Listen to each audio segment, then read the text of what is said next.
I am Ferdinand Marcos, and I am the President of the Republic of the Philippines. I stand today on behalf of 110 million Filipinos. Hi everyone, hello universe, it's me again. Shout out sa inyo mga beswa. Ayan, sa mga Marcos loyalists and supporters, Filipino and OFW. Mga kababayan, mayroon tayong upload videos updates. Ang sabi po ni Congressman Barbers, sa tingin nila, no, parang kinokontrol po tayo ng China dito sa kuryente ng Pilipinas. Alam po natin, ang 40% ay pag-aari nila, no? Ang 60% ay owned by the Filipino. Ngayon, mga kababayan, ang sabi ng isang congressman, bakit daw ang chairman ng NGCP ay isang Chinese? Supposed to be not. Allah. No. Nako, pag ganito mga bes, medyo nalalagay po tayo sa alanganin. Pag ang China ang nagkontrol sa atin, nako, medyo galaw-galaw ang pahamalaan dyan, mga kababayan. No? Kaya ito po ang sinabi ni Congressman Barber. Saya, no? Nako, hindi magandang balita yan, mga bes, ha? Pero para sa isang napanood ko, ang sabi po niya, much better na ipagkatiwala na lang sa pamahalaan. Yung 40% na yan. Di ba? Di sabi ko naman doon sa comment ko, much better kung ganun. Para naman maiwas tayo sa anumang maaring mangyari. Una-una na dito guys, yung security, national security ang pangangalagaan natin dito. Hindi natin alam, baka nakamonitor na sa bawat galaw ng Pilipinas. Ay, naku, delikado. So, dahil dito, mga bes, sabi naman po isa, dapat, yung 40% na yan, tanggalin na lang po ang mga Chinese na yan, at saluin na lang ng mga icon sa Pilipinas. Tulad po ni Aya Rasubel, Mr. Rason, Mr. Ang, or Mr. Pangilinan. Pwede naman po sila ang hahawak niyan. Diba? Correct me if I'm wrong, but para kompleto detalyado mga kababayan, panoorin nyo po ang hearing ng Kongreso tungkol po dito. Nako, talaga naman, si Congressman na Jinky, pag yan ang nagtanong, manginginig ka na lang talaga. See you again on my next upload video. Bye, and baboos. God bless, Philippines. Eto na. The chair now recognizes the next speaker, the Honorable Jinky Luistro. Ma'am, thank you. Thank you, Mr. Chair. I wish to commend the very passionate interpellation conducted by the Honorable Fernandez. However, Mr. Chair, I lament that the Filipino people who are viewing us right now may not be understanding the significance of this inquiry. So, while I do submit that this is a very technical matter, I hope everybody will exert the necessary effort to laymanize in the same way that Yusek Garin did during her presentation. So before I proceed to my interpellation, Mr. Chair, I wish to request Yusek Garin to please enlighten the public. Ano po ba ang kahalagahan ng National Grid Corporation of the Philippines sa pagtaas ng presyo ng kuryente dito sa ating bansa? Mr. Chair. Mr. Chair. Mr. Chair. Yusek Garin. As a transmission by itself, kasi yun yung nagko-connect, di ba? So, kada parte ng electricity natin, may charges yan. Generation, transmission, and then distribution. So, ang generation, halos 50% yan. Transmission is a small amount. I don't know if it's 10%, ma'am. I'm not sure. I think even less. But, ang importance is not just the charges. The charges can still be lower kung ayusin siguro yung mga taxes or yung pag-pass on nila ng yung costing nila, no? But the more important impact of a delayed project is, halimbawa magpagawa ka ng, Mr. Chair, paggawa ka ng bahay. If you do it in 2010, it's cheaper rather than doing it in 2020. May inflation, umaakyat din yung presyo. And that's what's the impact is to our households. Dahil mas mahal ang presyo ng proyekto, depende kung how ERC would treat that for their cost recovery. Pero nagiging mahal yung presyo, nagiging mahal din yung charges. And at the same time, other than the cost, yung capex niya, yung cost ng pag-build mo ng transmission, is yung ano epekto niya sa other players. You have two sides May generation, tapos kung sino nagkukonsumo. So sa nagkukonsumo, I think IMAP and Transco can explain that better kasi sila yung nagbabantay ng presyo and they monitor the market. But on the generation side, halimbawa, there are projects na tapos na siya. Ang epekto, and it cannot sell the electricity because it's not connected to the grid. Some generation companies actually build their own transmission na lang. So it's costing also our generation rates. So as a transmission by itself, their own charges, maybe the impact is not as big as we expect, no? Pero ang epekto ng instability of the grid has an effect on the distribution, on the demand side and the supply side, no? In other words, Yusek Garin, is it correct to say, for the viewing Filipino people, pag mataas ang cost ng transmission, mataas din ang presyo ng kuryente. And that is the reason why we need to regulate the operation of the NGCP, which is responsible for the national grid. Tama po ba, Yusek Garin? Yes, yes, Mr. Chair. If it is in fact, I would go further. If the project is delayed, then umaakyat din yung presyo. So that's the effect to our people, ma'am. Thank you. Thank you. To proceed, Mr. Chair, there are two Mr. Chair, important... just a point of information, with the indulgence of our Congressman Luistro. Point of information lang, just one quick lang. Para kasi we're talking about the layman's po, no? Maraming nanonood sa ating mga Pilipino. Kasi mukhang medyo yung sabi na tumataas ang presyo ng kuryente. Transmission is only 10%. Ang generation na malaki, almost 50%. So when we say that, na tumataas ang presyo because of delay of transmission, mali naman yon. So, nanonood, kasi mahirap, baka mga tao aasa. So, ang totoo niyan, generation ng 50% and transmission only 10%.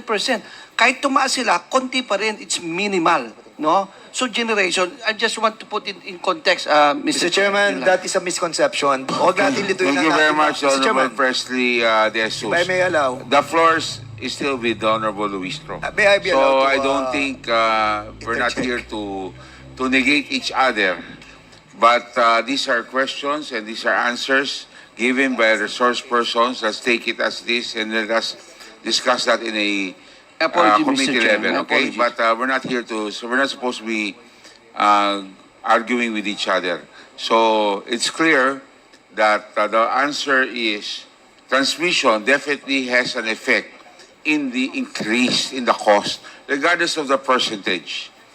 The argument is, meron bang increase pag ang transmission? The answer is yes. The Honorable Jinky, you still have the floor. Thank you, Mr. Chair. To proceed, there are two important constitutional provisions which must be raised pertaining to public utilities. That includes the NGCP. One is the ownership, that the same must be 60% Filipino-owned and 40% may be allowed to be foreign-owned. May I ask the NGCP, did you comply with this constitutional provision? Yes, Your Honor. Thank you. And the second important constitutional provision, Mr. Chair, is that the executive and managerial officers should be Filipino citizens. NGCP, did you comply with this constitutional provision? Yes or no? Yes, Your Honor. Having said that, Mr. Chair, I wish to raise the information I gathered from the reports and various documents. First, based on the 2024 GIS of the NGCP, the chairman of the same is a certain Guang Chao, a Chinese national. Does the NGCP confirm this? Hala kayo. Please reply. Your Honor, we'll have to refer to our GIS for that. Yes, where's the GIS? You have a copy. Kung sabihin hindi nyo alam. The name Zhu Guangchao, described as Chinese, is designated as chairman in the 2024 General Information Sheet of the NGCP. Having said so, because the same is indicated in your document, do you maintain your position that the executive and managerial officers are Filipino citizens? Please reply, NGCP. Naloko na. Your Honor, based on our general information sheet, Please speak closer to the microphone. Speak louder. Mr. Chair, with all due respect, but I believe that the question is answerable by a yes or no only. Yes or no? Attorney San Diego, ang pagbabasihan lang po GIS, ha? Yes or no? the chairman of our board is Mr. Su Guancho. Okay, Chinese. Okay. Yes, yes. The answer is Are you saying that you complied with the constitutional provision that the executive and managing officers should be Filipino citizens only, considering that your chairman is a Chinese citizen? Nako. Yes, Your Honor, our executive and managers are all Filipino. How do you consider a chairman of NGCP? Is it not a managerial or executive position? Your Honor, Mr. Suaguanco is a chairman of the board of the directors, but our executive officials and officers are all Filipino. We take note of your answer, but this representation sadly believes otherwise. For this alone, it is my humble submission that the NGCP violated this constitutional provision. Second, Mr. Chair, there are other executives which were disclosed in the records of the NGCP.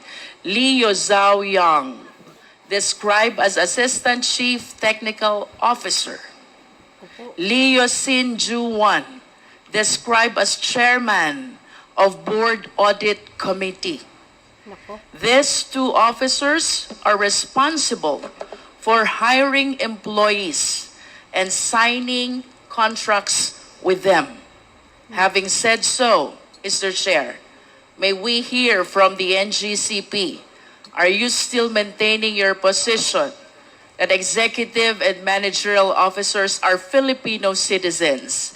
Liu Zhaoyang and Liu Xinju are both described as Chinese citizens.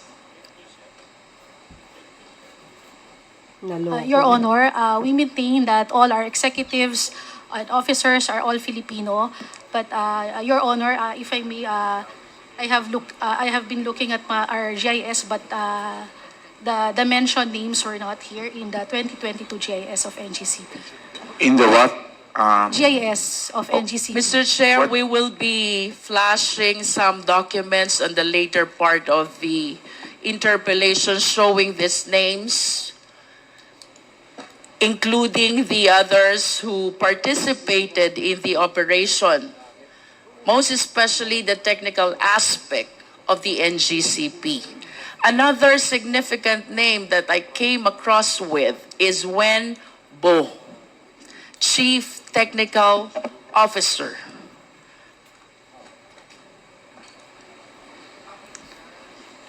And he is described as well as a Chinese citizen, Mr. Chair. And with that, I wish to manifest without asking anymore the NGCP that the operation is participated not only by Filipino citizens. Proceeding, Mr. Chair, I want to know more about this NGCP, so I wish to ask the NGCP, sino-sino po ba ang mga miyembro at ibang officers ng NGCP based on your GIS? May we request the Secretariat to please flash the 2024 GIS.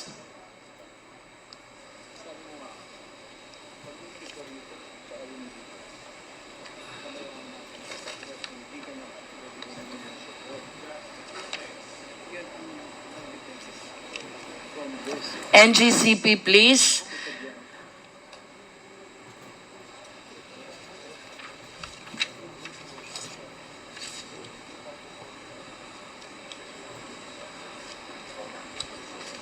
Of course, the document confirms Zhu Guangchao as the chairman of NGCP.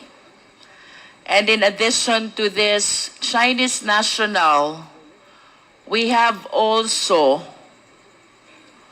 number 8, Yao Yusheng, Wang Lijin, Liu Xinhua. Although their positions are not indicated in this GIS.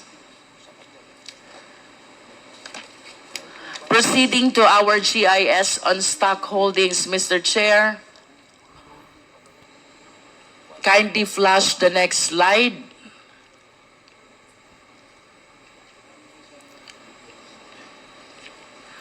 The GIS on stock ownership.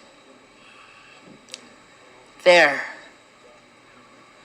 is one corporation here, Monte Oro Grid, which owns 27.23% of its shareholdings. Another corporation, Kalaka High Power Corporation, which is 27.23%. Third corporation is State Grid International Development Limited. That is 36.30%.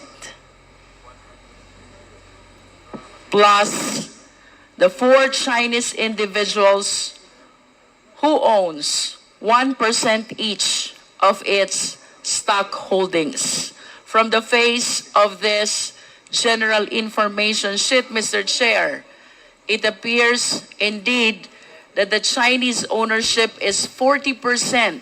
However, with all due respect to our esteemed colleagues, I wish to agree to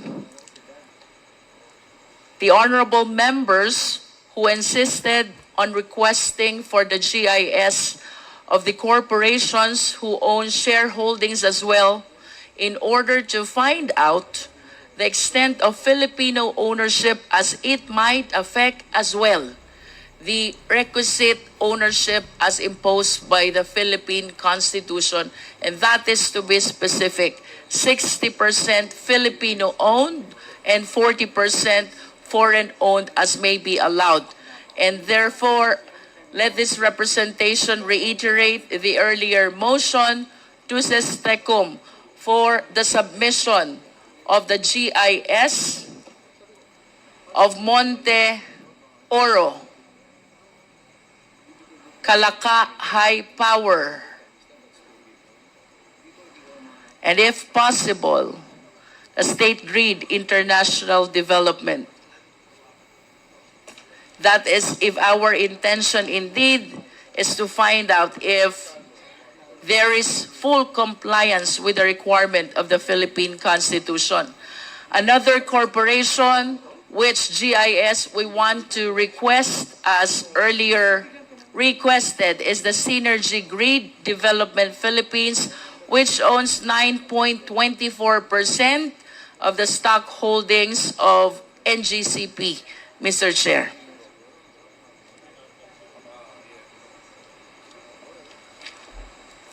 Mr. Chair, I want to go back to the 60-40 ownership. While I do acknowledge that the remaining 40% of the stock holdings may be foreign-owned, I just want to satisfy my curiosity. Considering the significance of this Public Utility Corporation, NGCP, ang tanong ko po, NGCP, wala na po bang ibang Filipino citizens interested to own that 40% which currently belongs to the Chinese nationals?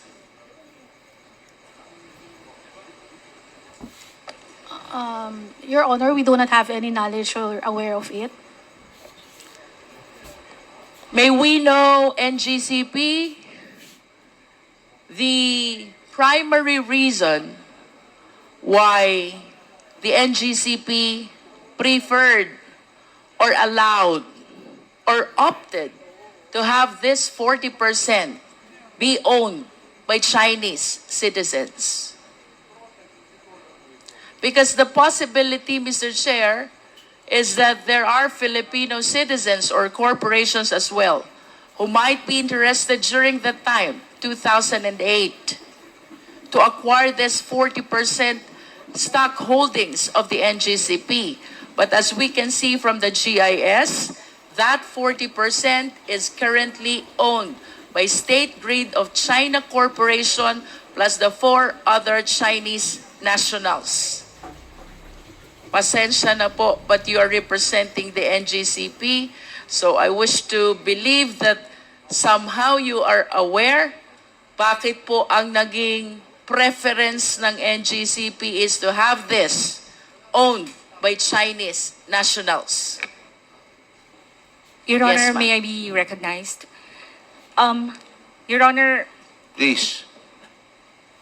NGCP, Mr. Chair, was incorporated after the consortium of its stockholders won the 25-year concession in an open public bidding held by PISAM. As required by PISAM's bid documents, Mr. Chair, all prospective bidders had a technical partner. All prospective bidders should have a technical partner with proven expertise in transmission systems. Since the National Transmission Corporation, Transco, was the only transmission expert in the Philippines at that time, the technical expert is necessarily foreign, Mr. Chair. So to respond to the question, Mr. Chair, the NGCP made mention about technical partner. Can we please expound on this? What specifically did we anticipate from our Chinese counterpart when you said we need the technical partner? Your Honor, technical would include the operation of the transmission systems. You said operation? And as well as the systems operation, Mr. Chair. So transmission systems and the SO. And these aspects, Your Honor, transmission industry, Your Honor, is really, it's highly technical. Kanina po, sinabi nyo din, Transco lang ang merong technical capacity, should I say, or resources. And that is why you relied on foreign ownership when it comes to technical part. To enlighten the public, NGCP, are you trying to say na ito pong technical part ng NGCP cannot be provided at all by Filipino citizens? Your Honor, yung konteksto po ng response ko was that from the beginning, and that nung nagbidding din po nung panahon na yon, nung binid out din po ito ni PISAM, other participants in that bidding is meron din po silang kani-kanilang technical expert who were also foreigner, Mr. Chair. So, kinakonteksto ko lang po, Mr. Chair, na kaya na hanggang ngayon, nagpapatuloy pa rin, Mr. Chair, yung composition ng NGCP. Let's go back to the 30-40. time when NGCP was incorporated and applied for a franchise, because that's what you are referring to. You were saying during that time, the only company which has technical capacity is Transco, and the other companies with technical capacity has foreign counterparts as well. Do you confirm that? Mr. Chair, because transmission, Please answer the question, yes, NGCP. I confirm. And with that answer, are you trying to say that during that time, hindi kaya ng Filipino citizens to supply the technology or the technical aspect of the NGCP operation? At that time, Mr. Chair, yes. At that time, yes. And of course, when you say technology or technical operation, that goes to the heart of the very operation of the NGCP. And you were saying hindi kaya ng mga Pilipino. Tama po ba ito, NGCP? At least during that time. During the time. At kung hindi ito kaya ng Pilipino during that time, then it follows during that time, we were solely dependent on our Chinese counterpart who owns the 40%. Yes or no? Mr. Chair, can I give a context? Because the bid document, Mr. Chair, requires for a technical partner. Mr. Chair, I'm just following the answer of our resource persons. We go back to 2008. You said during that time, hindi kaya ng mga Filipino. Then it follows that during that time, we are solely dependent to these Chinese corporations and citizens in as far as the operation of NGCP, a public utility corporation, which ownership and operation is protected by no less than the Philippine Constitution. Mr. Chair, kung sinasabi nating Pilipino, meron yung mga pong employees ni Transco na after na-incorporate na si NGCP at si NGCP na po ang concessionaire, yung ito pong mga employees na technical ng Transco has been assumed.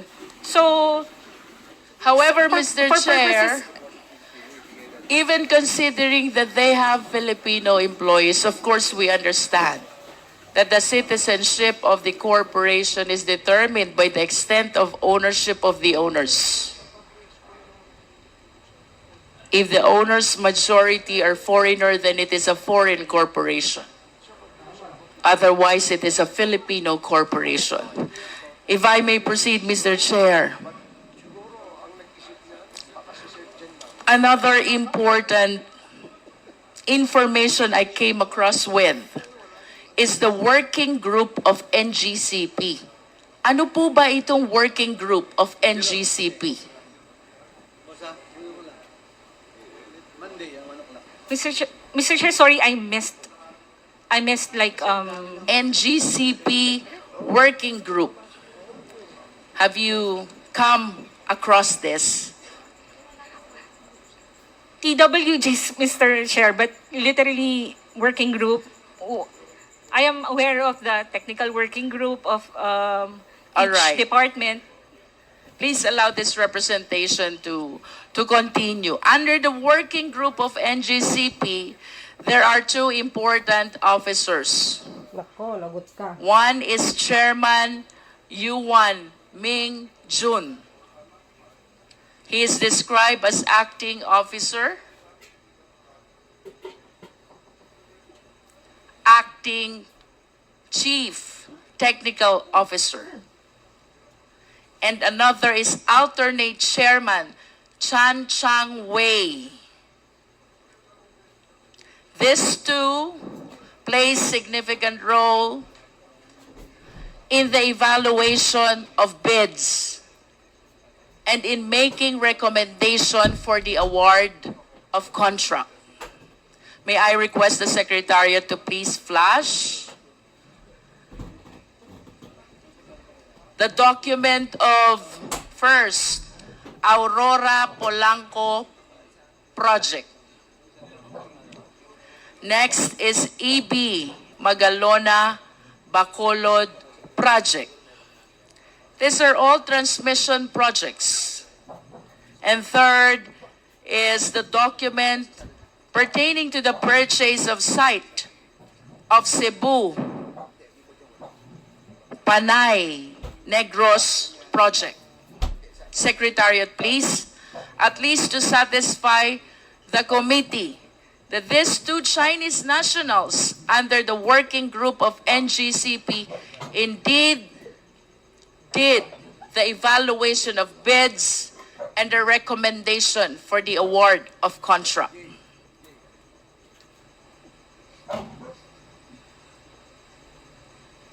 Do we have the documents, Secretariat?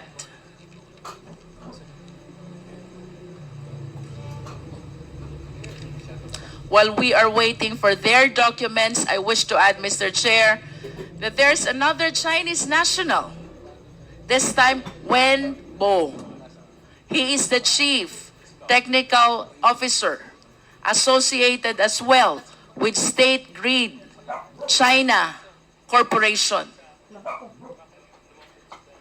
And he is the one who evaluated and recommended the expansion of Las Piñas Zapote project. I hope the Secretariat can flash all these 4 documents to show to the committee that these Chinese nationals participated, or in fact, they were the one who evaluated the bids submitted and thereafter recommended the award of contract.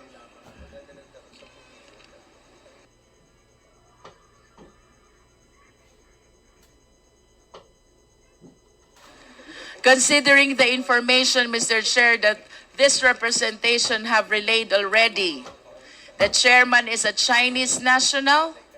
Other executives, Zhang Yu Wang and Xin Ju Wan, are both Chinese nationals. And then we have this working group of NGCP, Ming Jun, Cheng Wei, and a certain Wen Bo, participating in the evaluation of bids, all Chinese nationals. And NGCP continue to maintain that the managerial and executive officers are Filipino citizens. Mr. Chair, I am prompted to ask for a complete rundown of the remaining key officials of NGCP, which the NGCP representatives, I hope, will provide at the soonest possible time. Mr. Chair. To proceed, Mr. Chair, NGCP, are you aware that the State Grid Corporation of China has its own publication? I am not aware, Mr. Chair. Secretariat, kindly flash the publication which says SGCC first time acquired right to run transmission grid outside China. This publication, from the perspective of China, totally rejects the position of the NGCP that the Filipinos are in control of the NGCP. Because as you can see from this publication, it is the SGCC itself which is claiming that for the first time they acquired right to run transmission grid outside China referring to the National Grid Corporation of the Philippines. May we hear the comment of the NGCP? Your Honor, this write-up was not written by NGCP. Biro nyo yan? This write-up is I understand.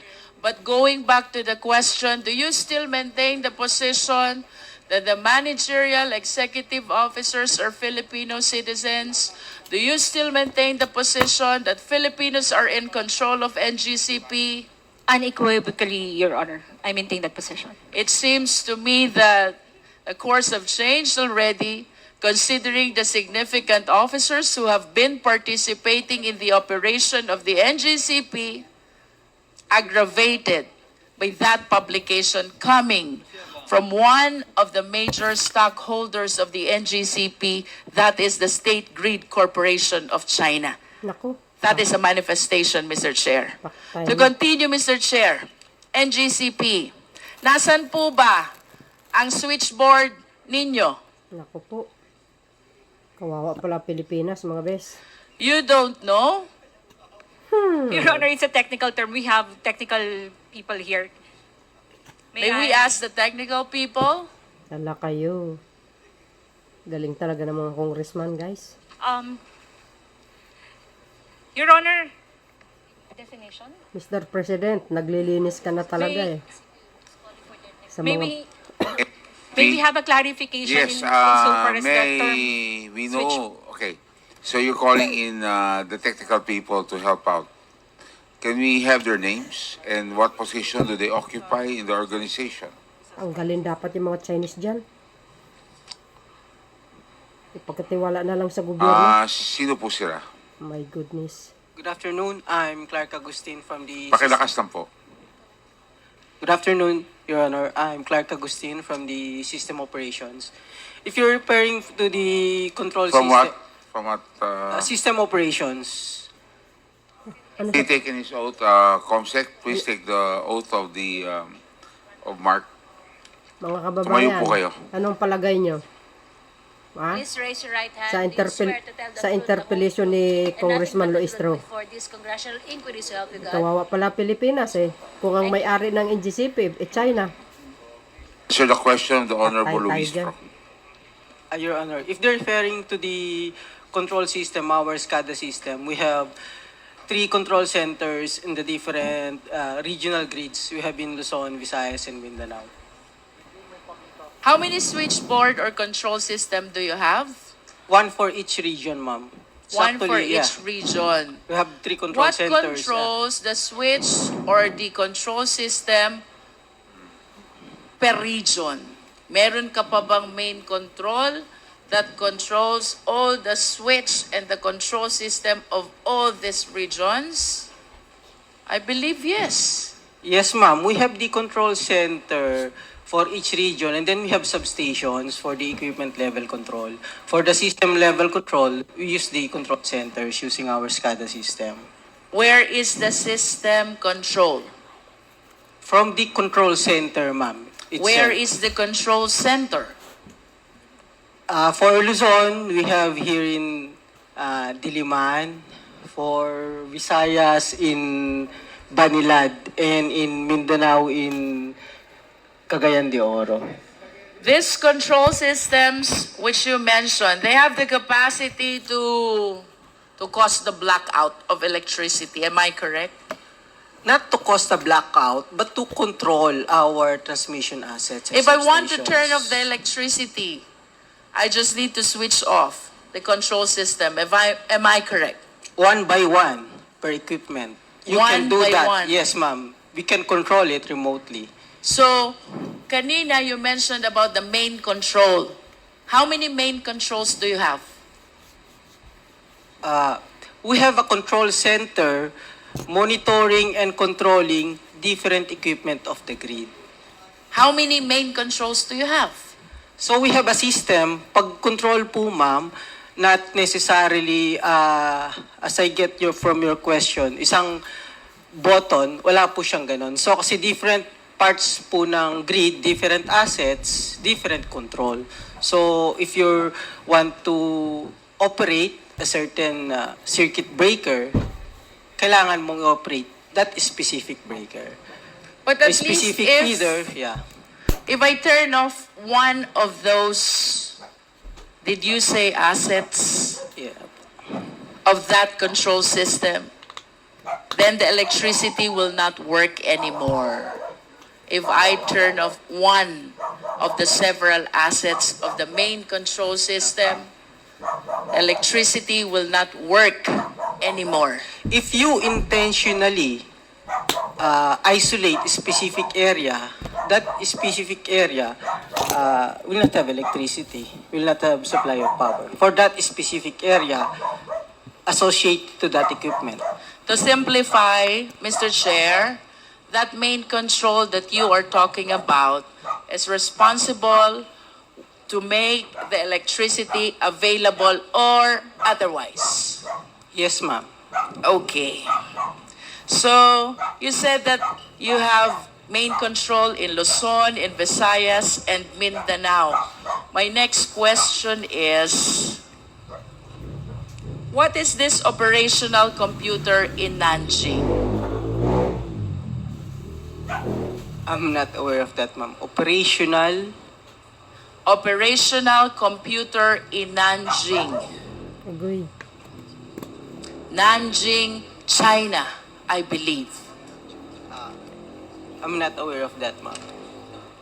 Well, based on reports, there is such a thing as operational computer in Nanjing, which is connected to the server in the Philippines that can control the availability of electricity in the country.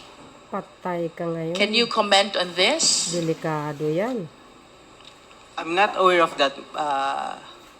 Is Control, it yeah. possible that this information is exclusive to the Chinese counterparts Maaari. and not shared To the, to the Filipino. Filipino counterparts? Maaari. Posible. Based on our configurations of our control center, this cannot be controlled remotely through overseas. Not even here, yes, here in What is your basis for saying that it cannot be controlled remotely? Are you that expert? Based on my experience and my knowledge, our SCADA system is actually isolated, ma'am. It's not connected in the internet, so you cannot easily control it remotely. Without Based on the design and the architecture. I understand. With all due respect, but considering that our IT infrastructure, tama ba, is provided by the Chinese counterpart, or should I say, a Chinese corporation, I humbly submit that no matter how knowledgeable Filipino citizens are, the one who created the system know more and know better than the one operating the same. As a general statement, do you agree? No, ma'am. Ibig sabihin mo, you're the one using the system of China. Mas marami kang alam kesa nag-create ng system? No, ma'am. As I've said, This is a general statement, NGCP. It is not my intention to undermine the technical know-how of people from the NGCP, but logically speaking, ang sabi, the creature cannot become higher than its creator. I believe that the one who created knows more and knows better about the system than the one using the system. Do you agree? I disagree, ma'am. Say for example, bawa, meron akong laptop, computer. It's made in the US or in China. That does not mean the manufacturer can remotely use my device. Kung analogy po, ma'am, ang pinag-uusapan. No, I'm talking about the the system as a whole, and considering its use, Mautak ang China, no? the use of the system, considering that they were the ones who created it, it is my humble submission that no matter how expert we are, the one who created knows better about the system. That is a manifestation. We respect your position. To continue, Mr. Chair. Mr. Chair, Mr. Chairman, Romy Acop. with the indulgence of the Honorable Luistro, because I'm interested in the point she was making a while ago. I did not get it clearly, yung sagot po ng resource person.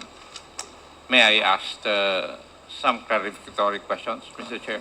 If the Honorable Luistro will allow, Honorable Luistro, there were questions that he would like to ask for clarification. Yes, the Honorable Acop, you have the floor. Thank you, Mr. Chair. Sinabi po nyo kanina, 10 yung control points. Tama po ba yung pagkarinig ko? For the entire country, 10 yung control points. Tama po ba yung pagkarinig ko? Sir, hindi 10 as in 10? Yes. Hindi 10. po. Hindi po. We have three control centers, one for each region. One for each. One for Luzon, Visayas, and Mindanao. And walang central control point to control the 3 control points. Meron po kaming convergence point, yung central grid operations, pero it's just monitoring the interchange points. Yeah, but Wala po. For each region, you're correct, sir. so if you decide to cut off the power for the entire country, wala po yun. Wala po. Wala po. So it's for the 3 control points. Yes, Kung sir. gusto nyong patayin ang power sa Visayas, po pwede. Yes, sir. Using the control center, one Yes. by one, you turn off the circuit breakers. So you walang isolate the plants. central control point to control yung 3 control points. Yes, sir. If you're referring the central control point as a single control, single button, wala pong ganun. Thank you. Thank you, Mr. Chair. The Honorable Acop. Thank you. So, the Honorable Jinky Luistro, you still have the floor. Mr. Chair, just a interjection. With the indulgence of Congresswoman Yes, Luistro, yes, agreed. na medyo nakiliti lang ako dun sa tanong ni Congressman Acop. If I may ask, this is a technical question. Kasi kanina ang sagot, walang central control system, no, to turn off, let's say, the whole power system of the country, correct? Sir, we have a control center, pero walang single button to turn It off. Okay. Yes. Now, can anyone just turn it off like that? Anong proseso pag turn off niyan? Sinong may approval? Yun. We have on-duty system operators. So yung duty lang ang nandoon. Halimbawa, yung naka-on duty, kinurap nung isang kalaban ng bansa. At sinabing, patayin mo lahat nung yung area ng kuryente nung area yon. Can they do that? Mare. What do you mean by corrupt? In-instruct-an? Oh, in-instruct. Oh. They should not follow. Huh? It's not part of their duty, sir. No. What was that again? Hindi. Ibig sabihin, sir, how could they do that? Why would they follow the instruction of other people No, in, from in, other in countries? simple analogy, ganito lang yan. Ano? Sabi mo kasi, it can just be turned off just like that. Yes, sir. Diba? Now, ang tanong ko, sino ang pwedeng magsabi i-turn off yan? At kung merong ganyang order, ano yung procedure o yung proseso para i-turn off yan? Yes, sir. We have procedures on how we operate our equipment and especially the grid. May mga responsibility po yung system operator as outlined dyan sa Philippine Grid Code, and then meron kaming mga internal procedures. Okay, ganito na lang, para doon sa mga nanonood, no? Halimbawa, kaya nga binigyan kita example Sabi mo yung duty, ano yun? Ang sabi mo? What did you say? The Yung duty? system operator on duty, meron po kaming System dispatcher operator na tinatawag. on duty. Siya ang may kapangyarihan para i-switch on or i-switch off yung power supply, correct? Yes, opo. Okay. Dahil siya on duty, tinakot ng isang terrorist group, no? Tinutukan, tinakot. Sinabi niyang patayin mo yung switch na yan, turn it off. Can they do that? Hypothetical po, kung halimbawang nasakop nga, nandun siya sa control center, that's possible. Kasi ma-operate niya manually. Ano nga yung procedure pag turn off? Meron po tayong... Who decides? Is that the decision of the duty, duty system manager o ganyan? Yes, sir, Decision opo. lang niya yun? It's a decision based on established procedures po. May guidelines po tayo. May established procedure pala eh. Ano nga yung procedure? Ano yung procedure? Kung halimbawa po, merong maintenance, pwede niyang patayin yon. May emergency, may risk sa life, sa equipment, pwede niya pong patayin. I raised a hypothetical scenario na terrorist group came into that place. Tinakot yung operator. Sabi, patayin mo yung kaya niyang gawin yon. Kaya niya po. So, yun ang tinatanong namin. Yeah, if it's possible, so, ibig sabihin, the power to switch it on or switch it off ay nasa isang tao lang doon sa duty manager. Not necessarily isang tao, isang team. Usually po, 3 tao yung naka-duty. Isa, dalawa, tatlo. Ibig sabihin, nasa kamay lang nila ang desisyon. So, walang security feature. Wala man lamang safety measure or security measure to prevent that hypothetical scenario from happening. Is that correct? Sir, yung details po, pwede naman namin i-discuss kasi kung sabi nyo nga, security yung involved. Pero public po kasi baka po hindi namin basta-basta ma-disclose yung process nung... Sige, let's not go into the details. Yun lang gusto namin malaman. Kung may nasa kamay lang ng isa, dalawa, 3 tao pala, pwede nang i-switch yun eh. Yes, sir. Alam mo, very critical yung issue that we are discussing here because one, bukod dun sa issue that Congressman Dan Fernandez raised and the chair raised, the question that actually needs answers is who controls NGCP? Is it the Filipino or the Chinese? Based on documents, sinasabi na Chinese kasi sila yung kaya nga we're digging deeper. That's why we're asking questions. Now, you're telling us na yung meron palang power to switch it on or off is only in the hands of one or a few. Therefore, masyadong vulnerable yung sistemang yan. But I will ask that question later and elaborate on that, Mr. Chair. Thank you, Congresswoman Jinky, Luistro, and Mr. Chair. Luistro still has the floor. The Honorable Luistro.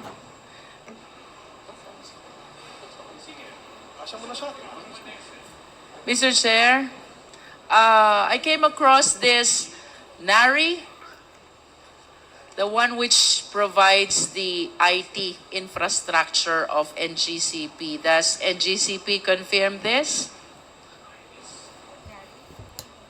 NARI. Mr. Chair, I am not familiar. May we place back on board the technical officer of NGCP. Mr. Clark Agustin, please take the chair of Attorney Malyari. Do you confirm that the IT infrastructure of NGCP is now NARI? For the IT, it's not NARI, but we have equipment branded as NARI. Okay. Yeah. Equipment is branded as NARI, Some equipment, Some. not all, yes, ma'am. but you deny that IT infrastructure is NARI. I'm not sure about the specific brand of our IT. And it's not, I think not supplied by only one brand, ma'am. Mr. Chair, I wish to remind our resource person that he is testifying under oath. So, I hope you are giving truthful information to this committee. I understand that prior to NGCP, the IT infrastructure is ESCADA, a Filipino corporation. However, upon the assumption of NGCP, they converted to NARI, which is a Chinese corporation. Now, I wish to ask, what is the reason why you switched from ESCADA, a Filipino corporation, to NARI, a Chinese corporation? Ma'am, I would just like to clarify. IT is different from the SCADA. So, SCADA is our control system. That's our system control and Do you data still have that acquisition. ESCADA Yes, up ma'am. to now? Yes, ma'am. We have a SCADA. Yes. Are you still using ESCADA? Yes, ma'am. Actually, all power utilities uses SCADA to control their power system. If ESCADA has this capacity, Opo, SCADA stands for System Control and Data Acquisition. You use it to monitor and control the power system in the case of NGCP. and you're still using that, Yes, ma'am. We need the SCADA to control our power system. then why resort to other Chinese corporations if ESCADA has the capacity to provide the necessary technical aspect of the NGCP corporation? The Why resort to NARI if ESCADA is still dependable? Ma'am, our SCADA is just the tool. It's the system we use to control the power grid. So How about NARI? actually the brand of our SCADA as of now is Mr. Nari. Chair, just a point of information para lang magkaintindihan. Hindi sila nagkaintindihan eh. If you will shed clarification, Yes. okay, you're acknowledged. As a point of information, Mr. Chair, yung SCADA, ginagamit yun lahat sa mga public utilities, either distribution or transmission. Ang ibig sabihin lang ng SCADA, yung sinabi kanina, yung sistema. Pero yung mga mga equipment, pwede namang iba-ibang brand yun. SCADA is not a brand. It is a system of control. So, kung halimbawa, ikaw yung chairman ngayon, ikaw yung SCADA, ikaw nagko-control ng dito. But we can use different brand of equipments. So, yun lang yun. It is not a brand. It is a system, control system. Thank you very much, the Honorable Dago. The Honorable Jinky. Mr. Chair, I acknowledge that we are dealing with a very technical matter. So, to give opportunity to people who are not endowed with technical know-how, I wish to suggest, Mr. Chair, that we conduct an ocular inspection of the NGCP IT infrastructure, including the system, and perhaps we can invite experts to guide the committee members in evaluating whether this system are the one which really are in main control of the operation of the NGCP, one which is Chinese owned, or just equipments being used by Filipino citizens. That is a recommendation, a suggestion, Mr. Chair, from this humble representation. Noted. We will make the representation for us to be able to make an ocular. Mr. Chair, I wish to conclude on this point as my other questions has something to do with NARI, which information that I have is the IT infrastructure of NGCP. And with that, Mr. Chair, I wish to make this final manifestation that, with all due respect to our esteemed colleagues and our resource persons, but it is indeed my humble submission that while we, in the face of the general information sheet of NGCP, only 40% is Chinese-owned, considering, however, the presence of Chinese citizens, one as chairman, the other two as evaluators of bid, the other one as chief technical officer, and NARI, which I believe is Chinese IT infrastructure. It is my humble submission, Mr. Chair, that it seems that the control over the NGCP has been compromised already in favor of foreign nationals. Thank you, Mr. Chair. The Honorable Jinky Luistro. The next interpreter is the Honorable Ace Barbers. Sir. Thank you, Mr. Chair. Most of the questions that I'd like to ask have already been asked by Deputy Speaker J.J. Suarez. But just following the issues that he raised on the very concerning and very alarming, there seems to be a control by the Chinese nationals in the operation of the NGCP.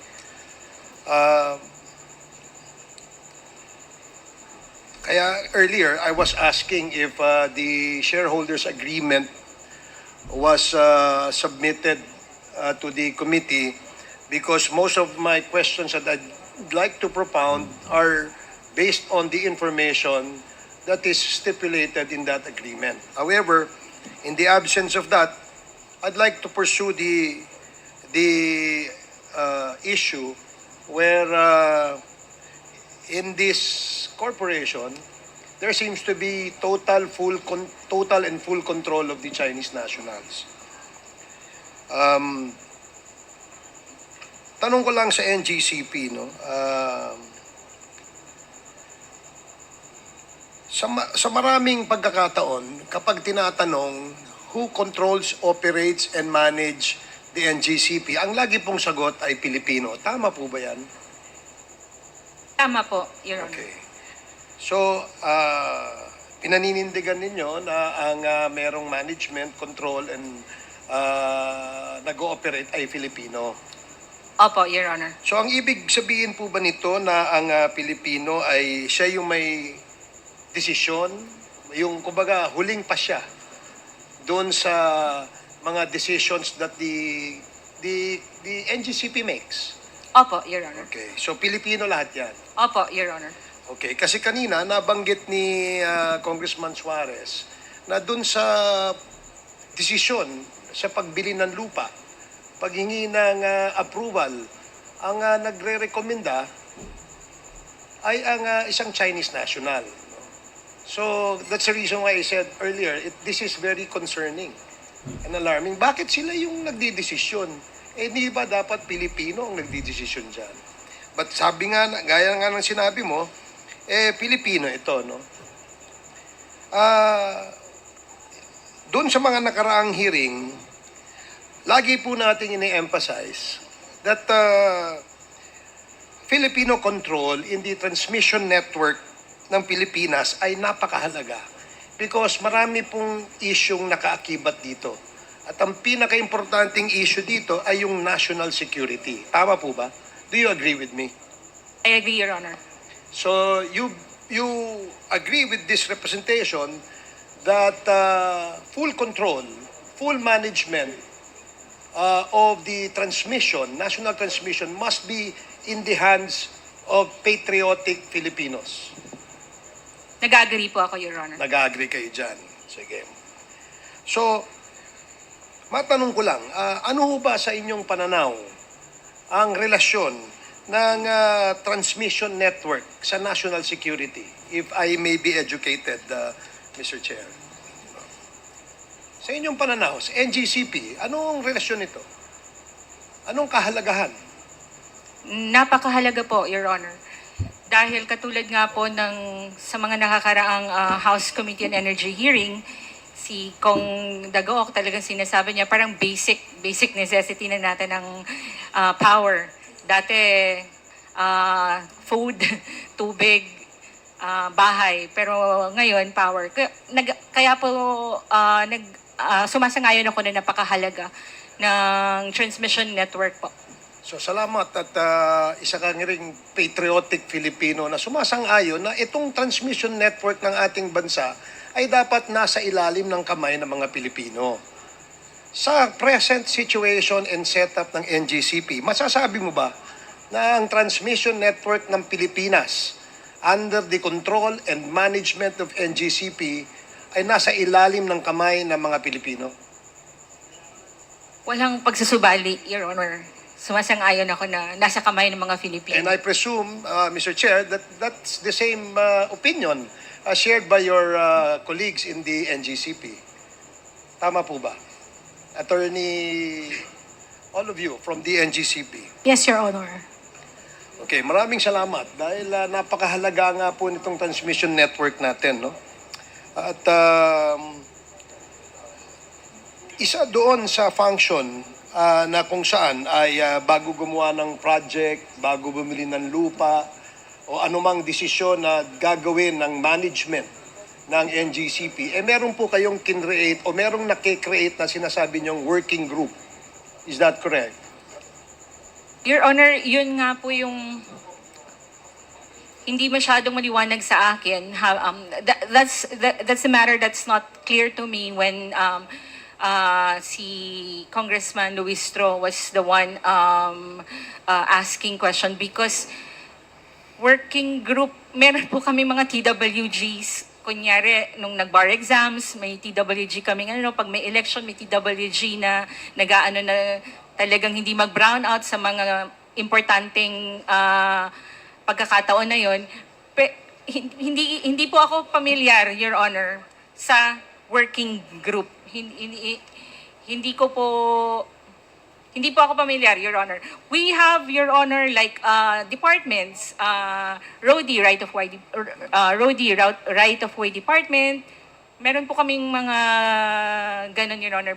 Working group, wala po. Mula nang pumasok ako ng NGCP, TWG. There's no such thing as working group. I'm sorry, Your Honor. There's no such thing as the working group. Is that what you're saying? Yes, since I joined, Mr. Chair, Okay. hindi ako familiar sa When did you join the NGCP? 2019, Your Honor. But more or less you have reviewed or perhaps you have been informed as to the contracts entered into Yes, Your prior Honor. to your appointment, correct? Yes, Your Honor. I'm halimbawa po, with the yung- UGC, Your Honor. Halimbawa po, yung 2014, yung nagkaroon ng bid para sa natitirang aspeto ng Aurora Polanco, yung transmission line project, tama? You're familiar with that? If your document provides so, Your Honor. Yes, kasi nga, napakahalaga because this is the information that was shared with us wherein this working group plays a very vital and important role. Ba't ko nasabi ito, Mr. Chair, is that nung pong nagkaroon ng isang project, itong sinasabing Aurora Polanco 138 kV transmission line project, nagpabid ho kayo. But that is a normal procedure, correct? Opo, competitive bidding before awarding any project. Okay, so when you open for bids, do you qualify those that will submit their bids? Yes, the bidders, Your Honor, are qualified. Yes.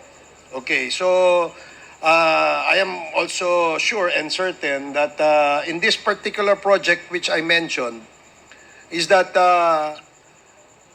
may nag-submit na mga bids sa inyo. And doon sa mga nag-submit ng bids, karamihan po ay Chinese-owned companies. Are you aware of that? Pagpaumanhin po, Your Honor, I'm not aware dyan sa particular po na minimension nyo. Or perhaps it may help us to to determine whether these companies are really those that submitted their bids in this particular project. Can we ask the Secretariat to show the slide of these Chinese companies who joined the Aurora Polanco transmission line project?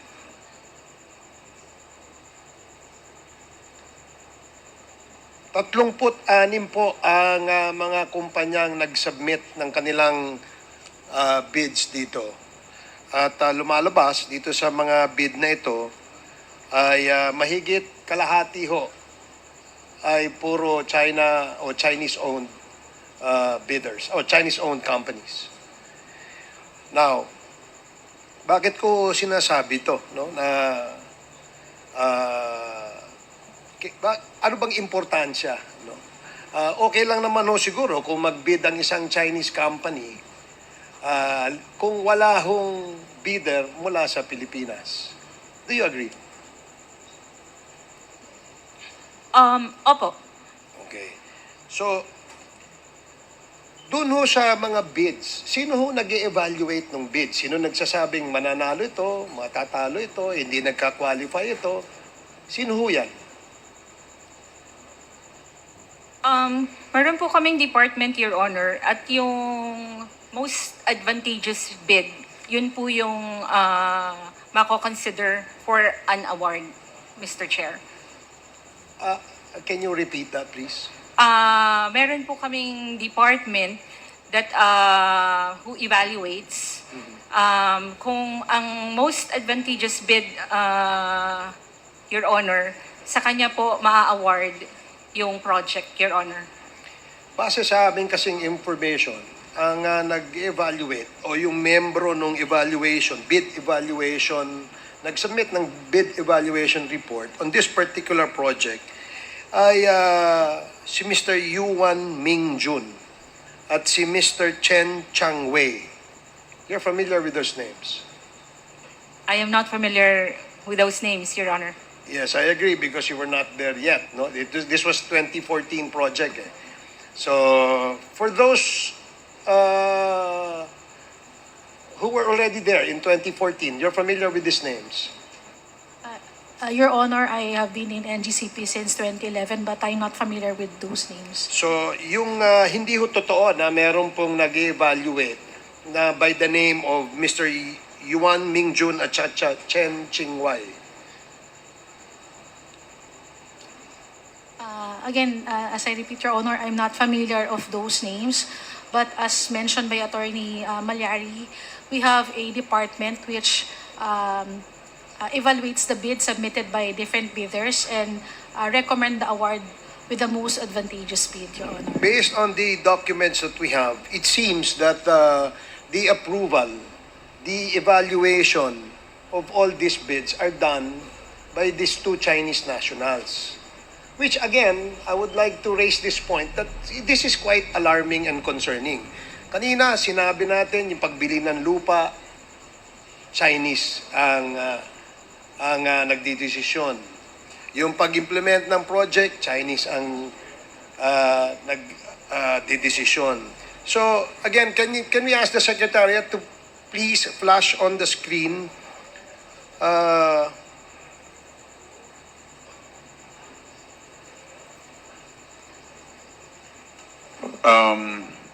which particular document do you want flashed? I think yan yun. These are the bidders, no? These are the bidders doon sa project which I specified, no? And in the next slide, it will show, can you show the next slide? So, majority po ng mga kumpanyang ito ay China-owned corporations. So, the next slide, please, Secretariat.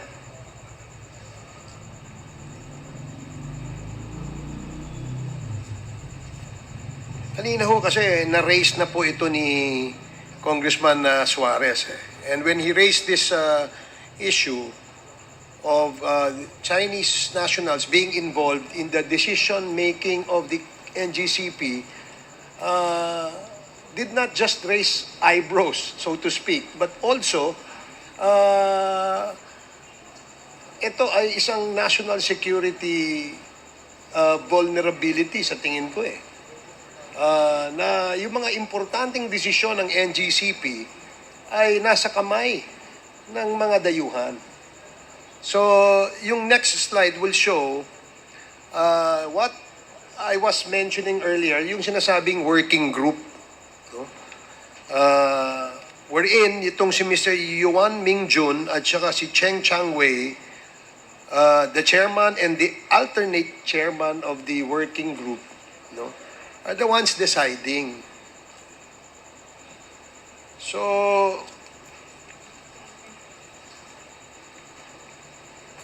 ayan, yung name na Uyang, ayan, that's July 11, 2014, the so-called working group, the chairman of that is Yuan Mingjun, and the alternate chairman is Chen Changwei. So, as you said earlier, you're not familiar with this document, but perhaps ma'am, maybe you're familiar with this since you were there already in 2011.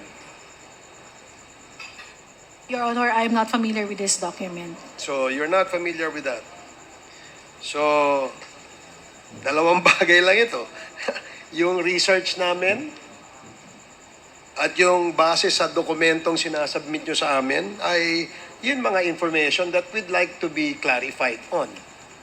That's why we ask these questions to you. Now,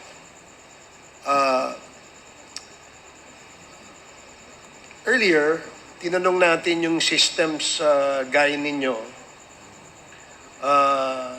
kung ano yung procedure, no, para i-shut off, i-turn on or i-turn it off yung buong power system.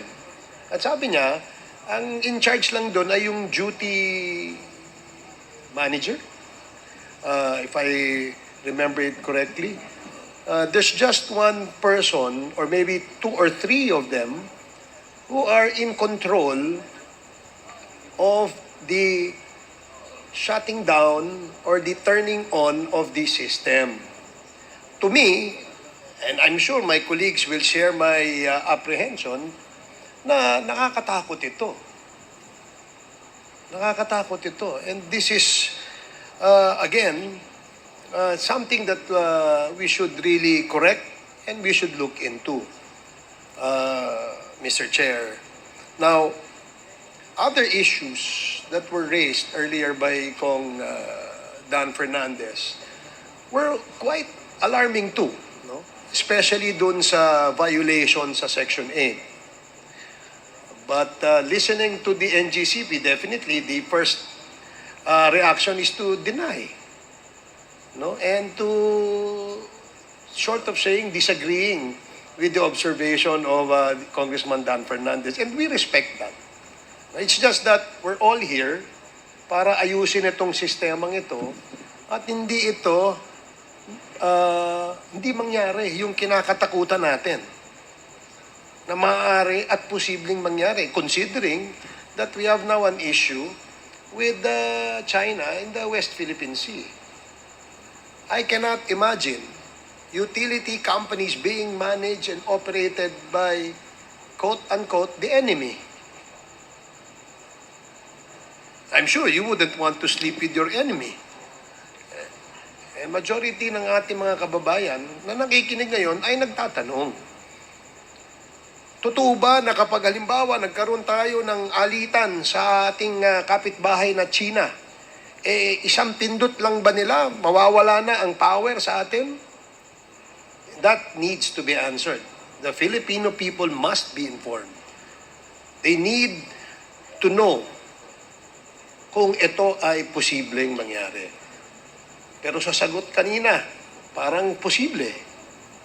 Parang posible. Unless you have a better reply to that question, ma'am. Mr. Chair, nandun ako sa likod nung kausap niyo si aming Mr. Clark Agustin. Yung scenario niyo po kasi na bigay sa kanya is si terorista na sa kwarto na But ang ano po is, bago siguro nakarating si terorista doon, kasi po yung control center namin are physically secured. And insofar as yung mga tao na mag-on at mag-off ng mga equipment, there are switching procedures which includes validation between control and substation. So, sa hypothetical scenario, it appears na hypothetically it can be done, pero sa tunay na buhay, Mr. Chair, may kalabuan. So, yan ay ginagarantiyan nyo sa ating mga kababayan. Opo. So, hindi pwede na pakialaman ng dayuhan ang control sa ating elektrisidad o power dito sa ating bansa. Opo. Sigurado kayo dyan? Opo. Okay, sige. I will not belabor that point anymore, Mr. Chair, but to give more time to my colleagues here that would like to propound questions, I am yielding the balance of my 38 seconds in my interpellation, Mr. Chair. Thank you, Mr. Chair. Very much, the Honorable Ace Barbers. The Chair recognizes the Honorable Suarez. Thank you very much, Mr. Chair. Mr. Chair, I just wanted to inquire, did Congresswoman Jinky Luistro move that we do an ocular inspection to the NGCP facilities? Suggestion. A manifestation. There was no motion. Can I therefore push forward the motion that we visit the NGCP facilities and do an ocular inspection, Mr. Chair? So moved. Second There's a motion. motion, duly seconded. The Chair, no objections. The motion of the Honorable David Suarez for a ocular inspection is hereby approved. Okay. And point is of it order. also, Mr. Chairman. The Honorable Congressman J.J. Fernandez, Suarez still has the floor. when you had your chance, I was quiet and still. Maybe while I've had my time, you can be quiet and still as well. With the indulgence of the deputy, Excuse just me, Congressman clarification. Dagook. Ano lang, You've clarification. had 2 clarifications. I haven't even had 2 minutes of speaking. Clarify ko lang sana, Mr. Chair, kung sa tatlong island, sa tatlong control ba yung ocular? Yan lang. Thank you. Yeah. So anyway, Mr. Chair, I was gonna move to that actually, but since tinanong na rin na Mr. Dagook yung susunod ko pong tanong at hindi na nakapag-antay na itanong ko, maaari po ba, Mr. Chair, na maliban sa pagbisita po natin sa facilities ng NGCP, makapagdala din po tayo ng mga organisasyon at mga tauhan na may technical capabilities that can properly guide the committee in our ocular inspection, Mr. Chair. So move. Duly seconded. The Chair, no objection. Dapat Motion is approved. surprise We will have sa now inspection nyo. I was advised by DOE that there are some security protocols for this, and we have to be able to do this correctly. So we will prepare a letter. We will coordinate with you on the ocular inspection. Okay. We understand that there are some issues that has to be addressed. But I think the question really is who would have control in case that button has to be turned off or turned on. Dapat I yan think that's surprise where it yung goes. pag-ocular The Honorable inspection Suarez, nila. you still have the floor. Thank you, Unless Mayor. you're willing to swap already. Are you done? Not yet? No, I'm not yet. Please proceed. I'm not even starting, Mr. Chair. My Anyway, apologies. Mr. Chair, again to NGCP, I would just like to take off from the points raised by Congresswoman Jinky Luistro because indeed, when it comes to control of NGCP, security, sovereignty are primordial concern. Kanina po, NGCP, nabanggit niyo po na sa kasalukuyan, sino pong tumatayong chairman ng NGCP?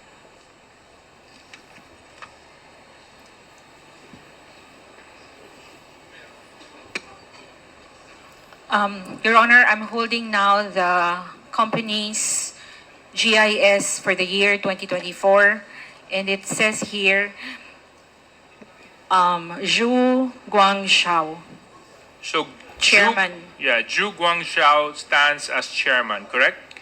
Yes, Mr. Chair. Okay. And then, if we're looking at the same document, can we just run through the other directors and officers? Can you just go read them one by one? Mr. Chair, I will read the name and the position. Yes, please. Number 1, Zhu Guangxiao, Chairman. Number 2, Roberto Cayuto Jr., Vice Chairman. Number 3, Henry T. C. Jr., Vice Chairman.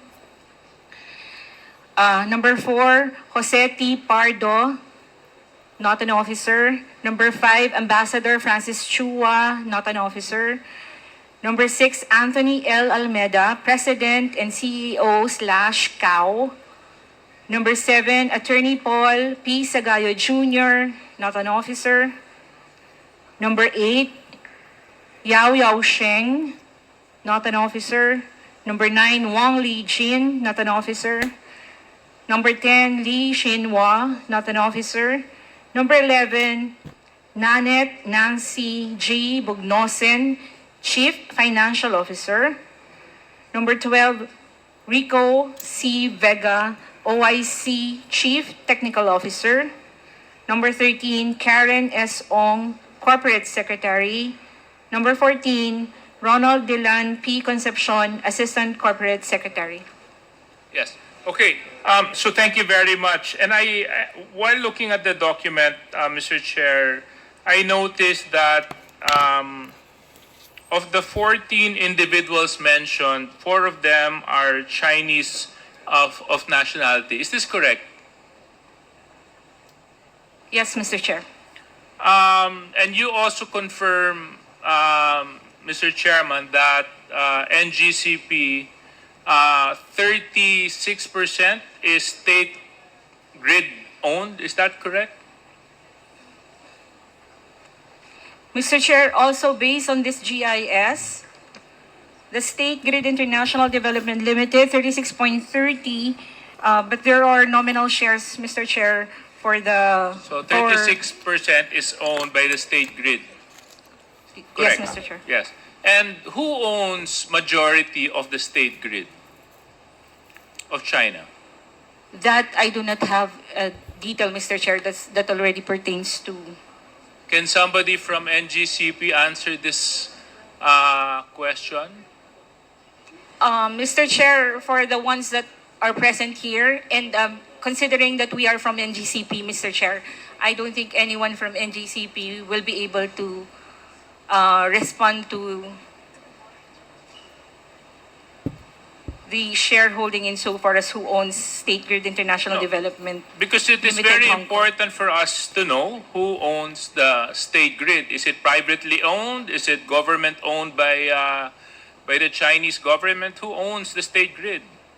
Mr. Chair, if I may, I think there's already an order for an issuance of a subpoena. Well, anyway, I am reading an article here that says the State Grid Corporation of China is 91.68% owned and controlled by the Chinese Central State-Owned Assets Supervision and Administration Commission. So can you confirm this? That 91% is Apologies, owned by the... Mr. Chair, I cannot confirm your statement for lack of knowledge. Okay, but in any case, can you just give me information on this on the next hearing? Mr. Chair, most likely we may be able to get a semblance of a response to that when we able to get the corporate documents. Kasi, ma'am, alam mo, napaka mahalagang malaman natin kung sino may-ari ng 36% na yun o yung 40% na yun. Kung yung ba isang pribadong individual o yung ba ay isang pamahalaan. Kasi magkaiba po yun. Magkaiba po yun. At hindi po ako naniniwala na hindi nyo po alam kung sino po ang may-ari ng state grid. Para naman po napakahirap tanggapin na sa napakatagal na panahon na kinakatawanan nyo ang NGCP, hindi nyo man lang alam kung sino po ang nasa likuran ng State Grid. How long have you been working for NGCP? Started in 2019, Your Honor. Therefore, for the past 5 years. Okay. Anyway, NGCP, next question. 40% is Chinese-owned, correct? Confirmed, Mr. Chair. So how was it possible that the chairman of NGCP was able to be elected as chairman when their shares only represent not even half or minority of the company? Oftentimes, the majority shareholders would be able to elect their chairman. How is it here in NGCP, a minority share was able to hold chairmanship of the company? The particulars, Mr. Chair, I have no information. But as a whole, the board of directors can indeed elect who they want to be the chairman of the corporation. Understood. Conceptually, Mr. Chair. Understood. The board of directors would elect. Now, isn't it quite ironic that a minimum share, a minority shareholder will hold the highest position in the company?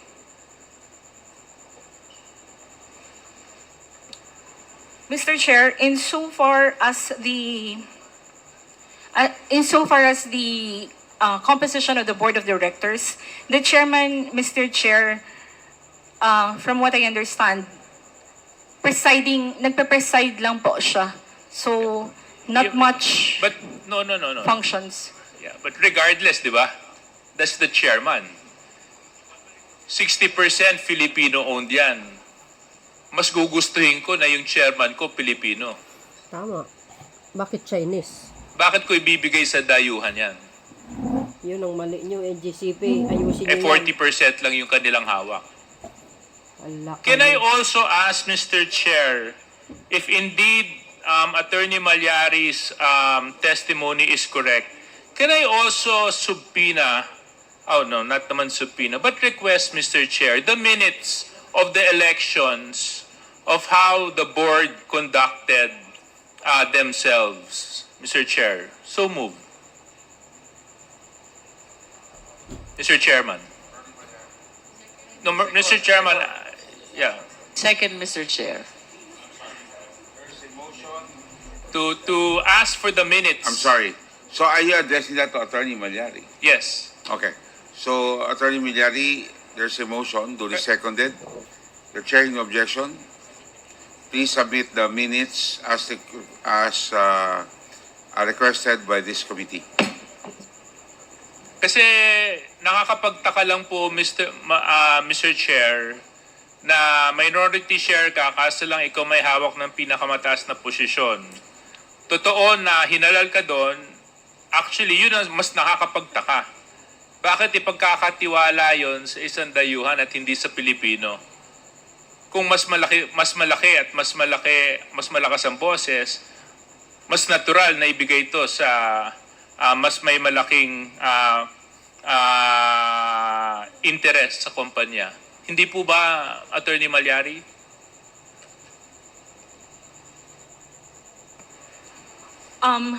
Mr. Chair, again, this depends on the agreement amongst the members of the board of directors, Mr. Chair. Yes, precisely. So anyway, so can we just ask for the minutes of how the elections was conducted among the board of directors and the officers of NGCP, just so that we can get a feel of how it transpired? Yes, Mr. Chair. Thank you very much.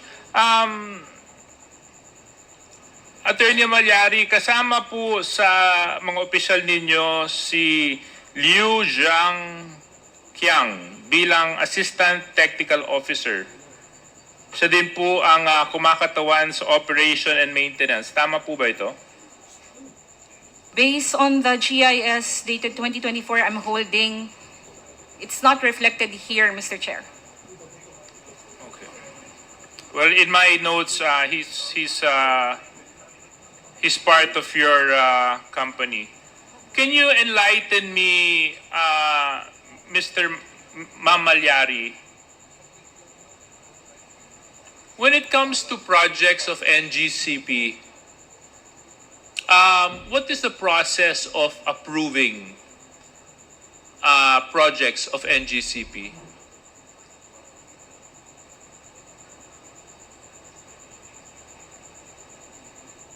Your Honor, 1 minute.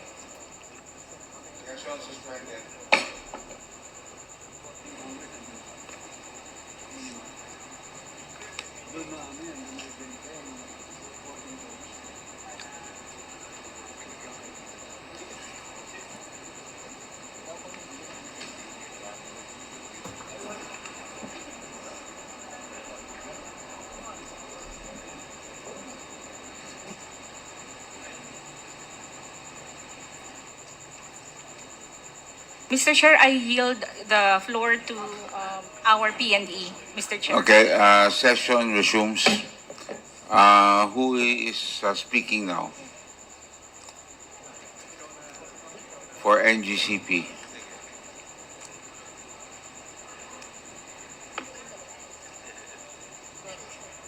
Ano po pangalan nila? Ano po pangalan? Yes, good afternoon, Mr. Chair. I am Christian Ereño, the AVP and Deputy Head of the Transmission Planning Department of NGCP. Okay. So, may please rise for the oath to be administered by the COMSEC. Please raise your right hand. Do you swear to tell the truth, the whole truth, and nothing but the truth before this congressional inquiry? So help you God? Yes, I do. Thank you. Thank you. The Honorable J. Suarez. So, ang tanong ko po, sir, sorry, hindi ko po nakuha yung pangalan po ninyo. Christian po. Christian. Ereño. Ereño. E-R-E-N-Y-O. Christian na lang, okay lang. Parehas naman malapad yung noon natin eh, kaya Christian Ereño. So, Mr. Ereño, kanina naitanong ko, paano po ba ang proseso sa pag-approve ng mga proyekto ng NGCP? Okay po. So, marami pong process. Mayroon pong conceptualization stage. Dun po pumapasok yung department namin, yung transmission planning. Ina-assess po namin yung... On that point lang so department nyo? Yung sa planning po. Ikaw ang head ng department mo? Deputy head po. Deputy head. Sino po yung pinaka officer in charge ng department nyo? Si Reddy Remorosa po. Reggie? Reddy. Okay. And then, next phase? Okay. So once ma-identify po namin yung mga kinakailangang projects to address, let's say, yung load growth or generation entry, reliabilities, dumadaan po siya sa... So kailangan po kasing i-approve ng ERC before we proceed with the project. So ang kailangan po naming magawa, unang-una po, ma-finalize yung components, yung timeline, at saka po yung kung magkano po yung project. So dumadaan po yun sa planning and engineering group. May ibang departments po after us. So sino naman po yung head ng department na yun? Sa engineering cost management department, si Miss Vicky Dolot po. Sino? Vicky Dolot. Okay. Next? So once magawa po yun, we file it to ERC.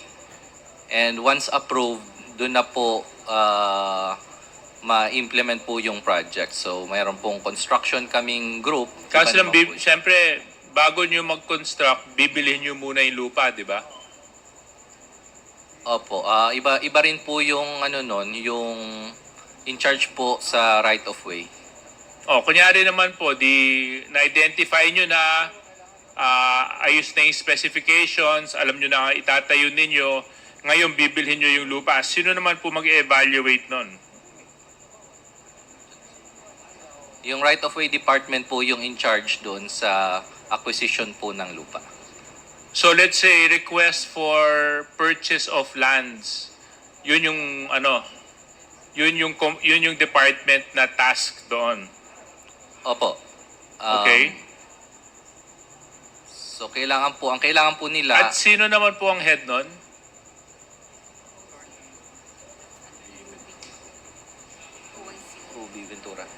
Ruby Ventura. Your Honor, OIC ng right-of-way namin is Attorney Ruby Ventura. OIC. Ng right-of-way department. Who used to be the head of this?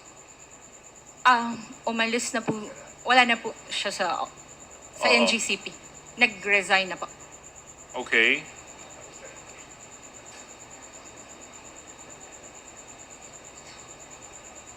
You may continue.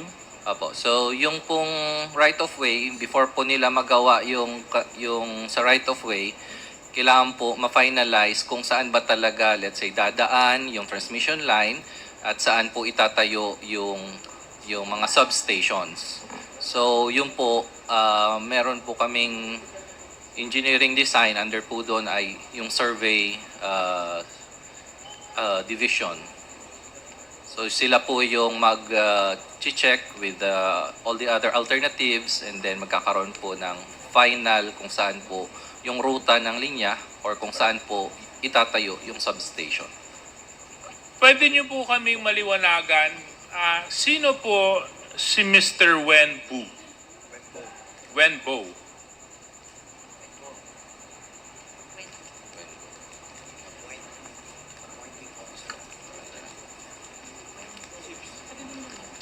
Wenbo. Sino po si Mr. Wenbo? Your Honor, as for myself, I do not know. I will let Mr. Ireneo answer for that question, Mr. Chair.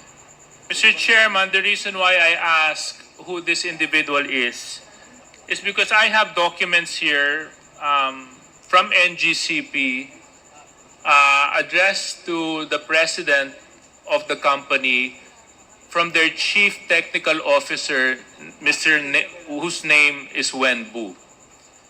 And the subject of the document is request for approval of authority to purchase lands and land rights using the preferred valuations for EB Magalona, Bacolod for a 230 kilowatt transmission line project, part of the Cebu Negros Panay Backbone Project, Stage 1. So, kaya ko po kanina tinatanong kung paano at yung proseso ng pagdadaan ng proyekto at tinatanong ko sino yung mga nag-head ng bawat opisina na yon. Nakakapagtaka po, bakit hindi nyo po pinangalanan itong si Mr. Wenbu? At mukhang si Mr. Wenbu din ang nagre-request sa mga acquisition ng mga proposed site expansion ninyo, hindi lamang dito sa Negros Panay Backbone, pati po sa Las Piñas sa Bote Substation. Pangalan niya rin po.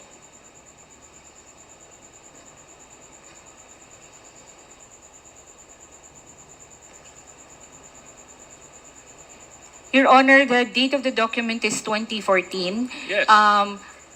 Perhaps if we could look back to the our GIS for 2014, perhaps his name may appear there, Mr. Chair.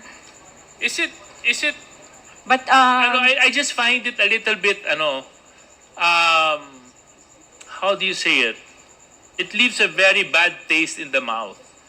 That even to decisions of this nature in a company running basic utilities in our country, such decisions have to be made by a national, Chinese national.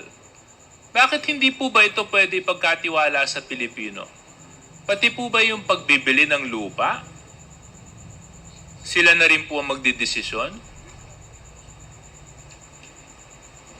Sila din po mag-a-approve? Bakit po ganon? Ganon nyo po ba pinatatakbo ang NGCP? Kasi una, lumalabas, ang pinaka nagpapatakbo nito, dayuhan, as chairman. Tapos pati itong mga desisyon na maliliit na pagpapabili ng lupa, pag-expand ng mga acquisitions ng mga backbone ninyo, dayuhan pa rin po magdidesisyon. Ano na po nangyari sa Pilipino? Ano nangyari na po sa Pilipinas? Mr. Chair, ako ngayon, ang masasabi ko, hindi po ganyan yung proseso. Wala pong Chinese executive or managerial, holding managerial position. So, ito po, 2014, if we may be allowed to shed more light on this, kasi po, hindi ako familiar sa dokumento, Mr. Chair, but, and as I have said earlier, I came in 2019,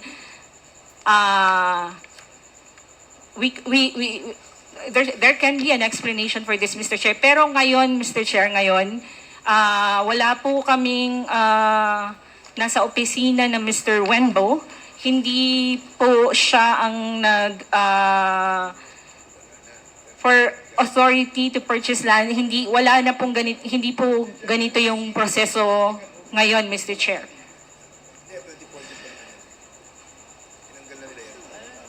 Well, you know what, Mr. Chair, madaling sabihin yun, but of course, documents don't lie.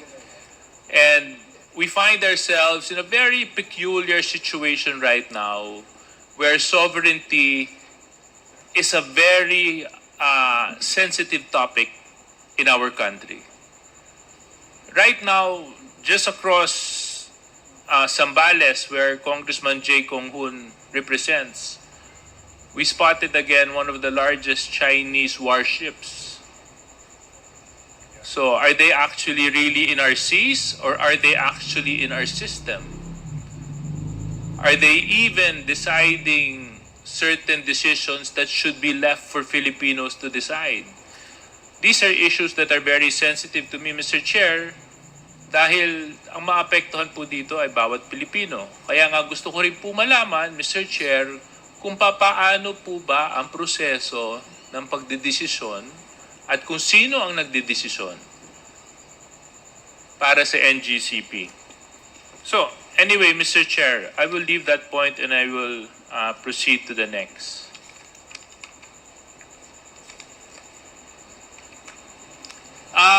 NGCP, balikan lang po natin yung DOE. If I may, Mr. Chair, I'm wrapping up.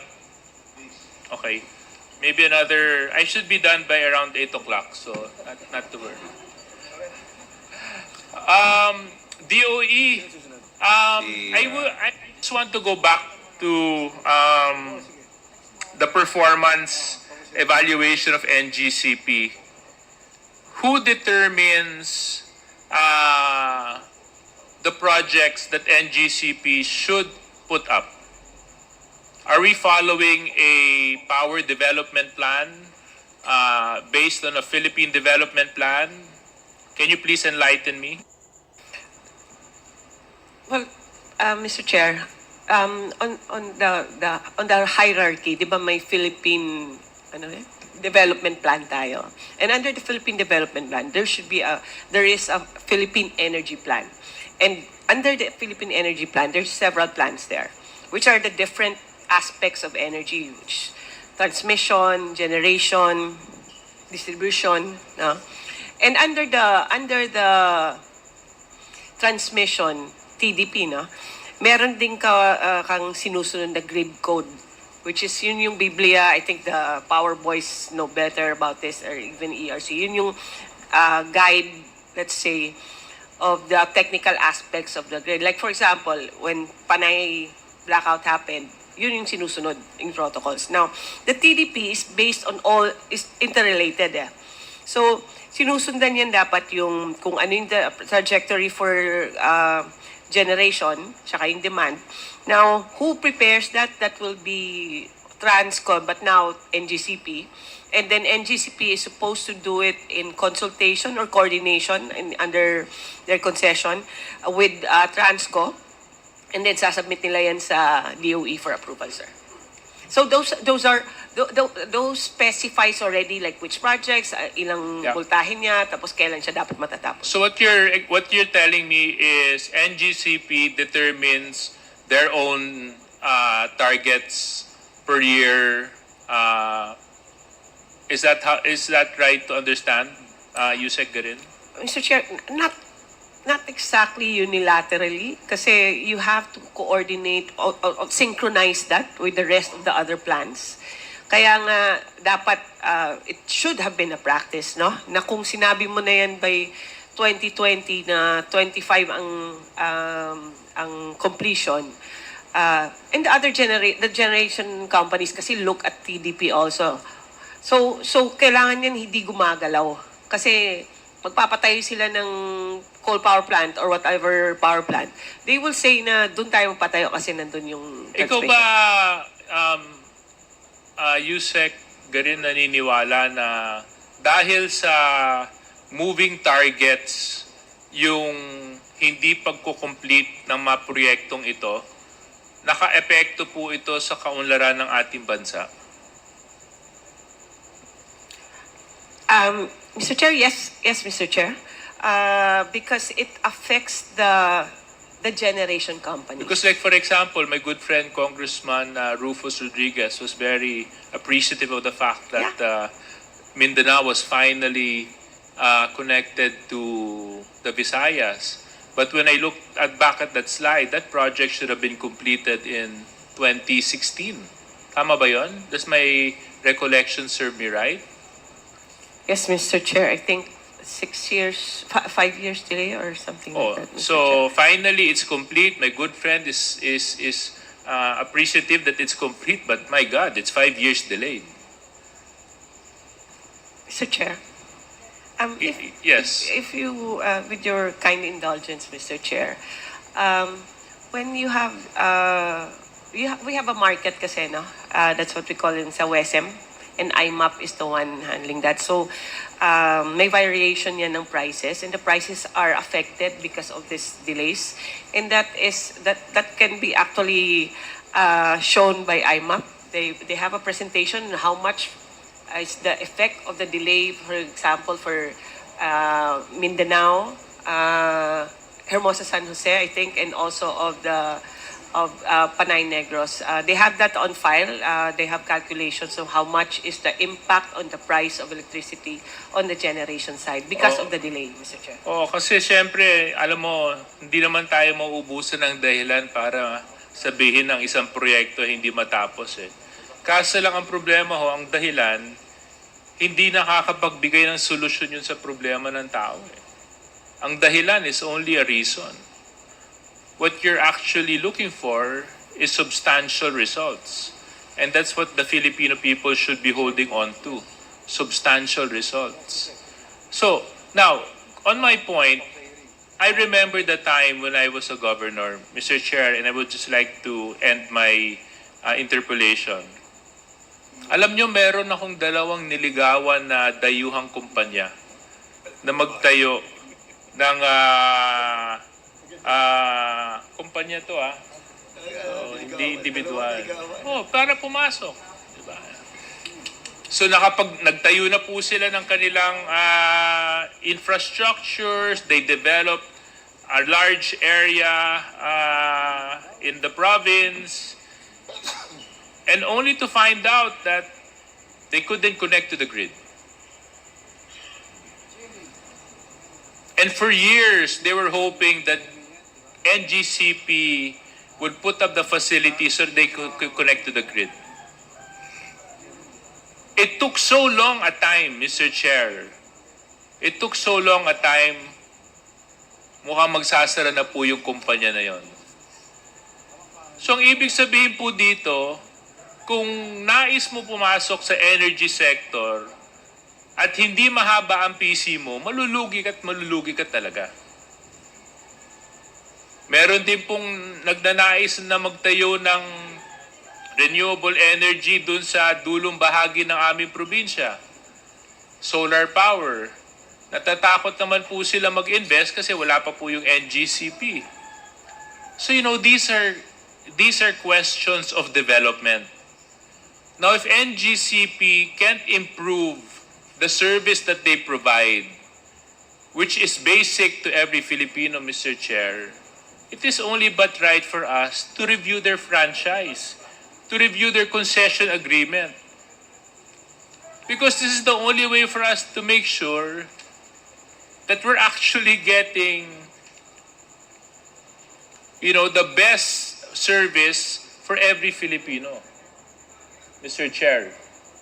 So, with that being said, Mr. Chair, maraming salamat sa oras at panahon. Hihingin ko na lang po yung mga dokumento na hiningi ko, NGCP. At sana naman sa pagbisita po namin sa inyong facility. Nasaan po ba yung pinakamalapit yung facility?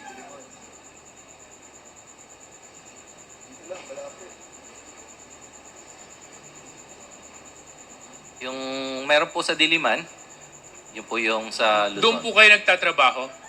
Kami po sa yung transmission planning, nasa Buona Venture po, sa may Green Hills. Hindi, dito po sa main facility nyo, sino po nagtatrabaho doon? Yung system operations po, ang nandun po sa Diliman. Can I also request, Mr. Chair, a list of employees of NGCP? Okay. Please submit the list of your employees. Thank you very much, Mr. Chair. All employees. All employees, Mr. All Chair. employees. Thank you. Mr. Chair. Mr. Chair. The Honorable Sharon Garin, Yusek Garin. Just, just to add to the query of Yes, please. Honorable Suarez. For example, the comparison of IMAP on the billings for the period before and after the completion of Mindanao Visayas interconnection. Ang difference nung January 2021 up to April 2023, sa Mindanao lang to na pricing 6.17 pesos. Pero after, per kilowatt hour, nung na-complete siya, naging 4.87. There's a difference of 1 peso and 30 centavos after the completion. The same goes to the other projects, Mr. Chair. So, in short, the delayed projects, for that example, you're looking at a 35% reduction, more or less, 35%, that they should have enjoyed 5 years before, if it was completed on time. Yes, sir. Thank you. Actually, IMAP has calculated the cumulative rin kung ano yung total na losses, na cumulative na reduction had it been completed already. Yes. So that's the very reason why we're in this hearing, to figure out why and how do we solve it. The IMAP and Transcon, I know you have a presentation, but later on we will, either today or in the next hearing, you'll be given your time because the DOE presentation has a lot of questions that has to be answered by DOE. Maraming salamat po, Mr. Chairman. And the very reason why we are here right now ay yung sinabi ni Congressman Presley is talagang maibaba yung presyo ng transmission rate. And that's the reason why we've been fighting this for so many years. As a matter of fact, noong 2019 pa, pinaglalaban na po natin itong reset na kung saan ay 2011 ang last recorded na rate reset. And it's been like 13 years. Hanggang ngayon, wala pa po. And that's the reason why we're asking why. Di ba, bakit hindi nagkakaroon ng panibagong set ng rates para sa transmission? And kung mapapababa natin ang lahat ng mga building blocks that the ERC is now evaluating through the RAAC and the NCL, like the return on capital, the CAPEX, the opening RAB, the regulatory asset base, and even the depreciation on the capital, on the return of capital, at even the operating and maintenance expenses, I'm pretty sure, ito pong ating pong hearing na to, magkakaroon ng positibong resulta sa pagbaba ng kuryente ng transmission rate ng ating pong bansa. Now, magsimula po muna tayo dito, Mr. Chairman. Ang tatanungin ko po ay ang NGCP regarding doon po sa inyong IPO na in the last hearing, I mentioned about this IPO. Ano po ba yung legal obligation ng NGCP regarding the public offering na binabanggit ng provision ng ating pong batas? Attorney Malyari, you can answer this.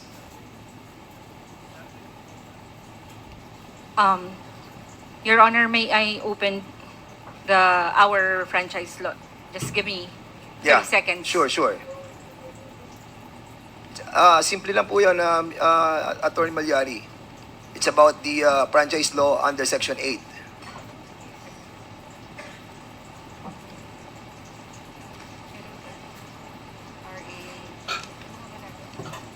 Okay, ako na lang mag-mention, Attorney Malyari. So under Section 8, ang mandato po ng ating pong NGCP is to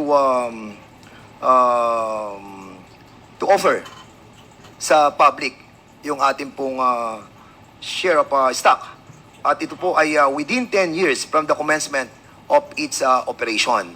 At kung ating pong pagbabasihan yung commencement ng inyong pong operation, nagsimula po kayo noong January 15, 2009. At yung pong inyong statutory deadline ay natapos noong January 14, 2019. Ngayon po ay January 14, 6 years ago.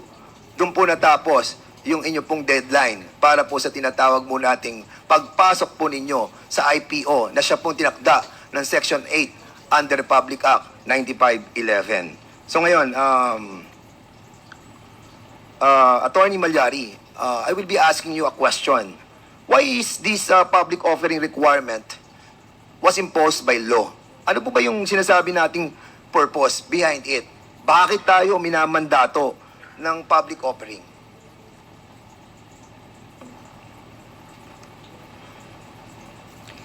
Your Honor, as to the wisdom of the legislation, it will be this honorable representation that may be able to expound that, because it is indeed written in our franchise. So, bakit minamandato na tayo po ay mag-IPO? Kasi kung titingnan mo po, Attorney Malyari, halos lahat ng mga public utilities, minamandato yan na mag-IPO tayo. I-share natin sa public yung ating pong pag-aari ng ating pong entity dahil public utility to. So, the very rationale of our Constitution under Section 2 of Article 4, Article 12 of the 1987 ay magkaroon ng equity yung ating mga mamayan. To be more transparent, magkaroon tayo ng accountability, and at the same time, yung ownership at yung operation, ay mapapunta sa ating mga kababayan. Most especially, ang ating pong transmission, no, is a natural monopoly. Ang ibig sabihin po ay wala po siyang kakompetensya. And that's the reason why, kung wala siyang kakompetensya, kailangan siya ng partisipasyon ng ating pong mga kababayan. Now, I will be asking you again, Attorney Malyari, are there entities in the energy sector or elsewhere na masabi natin that the public offering is also being provided? Meron po ba kayong alam that yung mga public utilities are sharing their ownership to the public? Your Honor, top of my head, I apologize. I am not aware Sige, of other public utilities. Okay, top of sa my head. ERC, meron po ba tayo alam na mga public utilities? ERC Commissioner, Chairman Dimalanta? Yes, Mr. Chair. In fact, the EPIRA requires, under its current form, EPIRA requires generation companies, distribution utilities, as well as for individual franchises, like for telecoms, for example, they have public listing requirement. Correct. Under Republic Act 79-25, yung ating pong mga public telecommunications mandates na to offer at least 30% sa IPO. At ito pong ating Maynilad, nung ating pong inaprubahan ng kanilang renewal ng kanilang concession agreement, pumasok din po yung kanilang IPO. And even the Manila Water, ito po yung sinasabi ko in the last hearing, yung pong kanilang mga empleyado, no? Sayang wala si Atty. Cynthia, pero during that time sa hearing, sinabi ko na ang Maynilad ito pala yun, yung ESOP, Employee Stock Option Plan, na kung saan binigyan nila ng share ang kanilang mga empleyado, which dapat yun po ang ginawang una ng NGCP kung talagang mahal nila ang kanilang mga employees. Now, tama si Chairman Mona, that under the EPIRA law, yung ating pong Republic Act 9136, 15% doon sa ating mga distribution utilities. And isa pang batas na nagsasabi dito ay Republic Act number 8479. Ito po yung Downstream Oil Industry Deregulation Act of 1998 na inaalaw na mapapunta sa public yung 10% of their common stock. Now, ang tanong ko sa iyo, Attorney Malyari, did NGCP meet the legal requirement for an IPO within 10 years from the grant of its franchise? Your Honor, I would like to read now that I was able to open the Section 8 of NGCP franchise RA 9511. Dispersal of ownership, Mr. Chair, two ways, Mr. Chair. One is to make a public offering of the shares representing at least 20% of the outstanding capital stock or higher percentage that may hereafter be provided by law.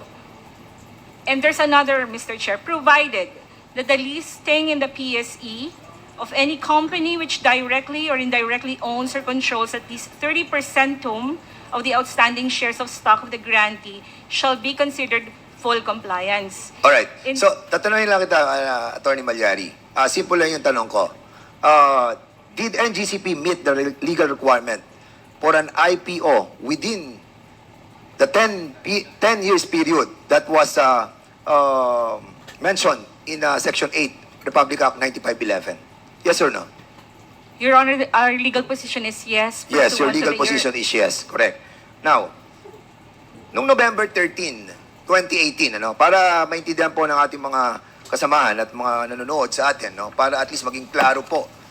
Kasi dito ako ipaglalaban ko that you have violated Section 8, Republic Act 9511. But in your contention, in your statement a while ago, you have mentioned that in May 26, 2022, the order of the ERC was that NGCP was compliant with Section 8.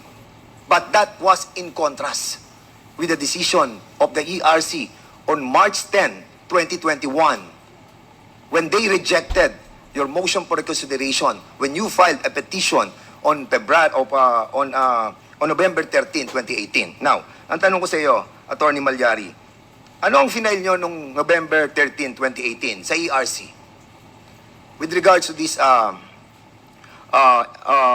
listing of share of stock of the NGCP?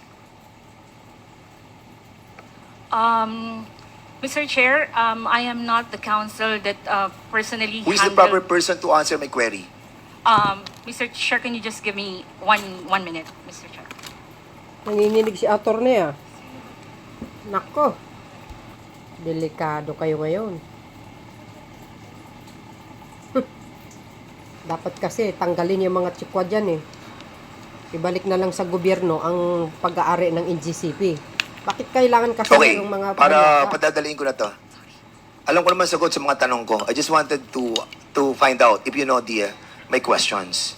Now, November 13, 2018, barely 2 months prior to the statutory deadline that was set by the franchise law that was given to NGCP, nag-file kayo ng petition for the approval of the extension of the period for listing of the shares of stock of the NGCP.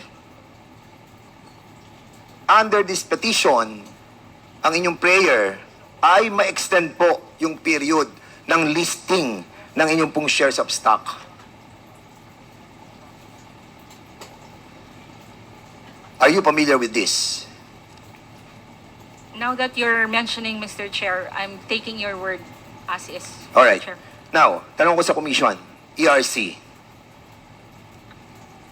Wala pa si Mona Lisa dito. Siguro ang tatanungin ko dito ay si Ma'am Commissioner Maceda. Ma'am, thank you for being here.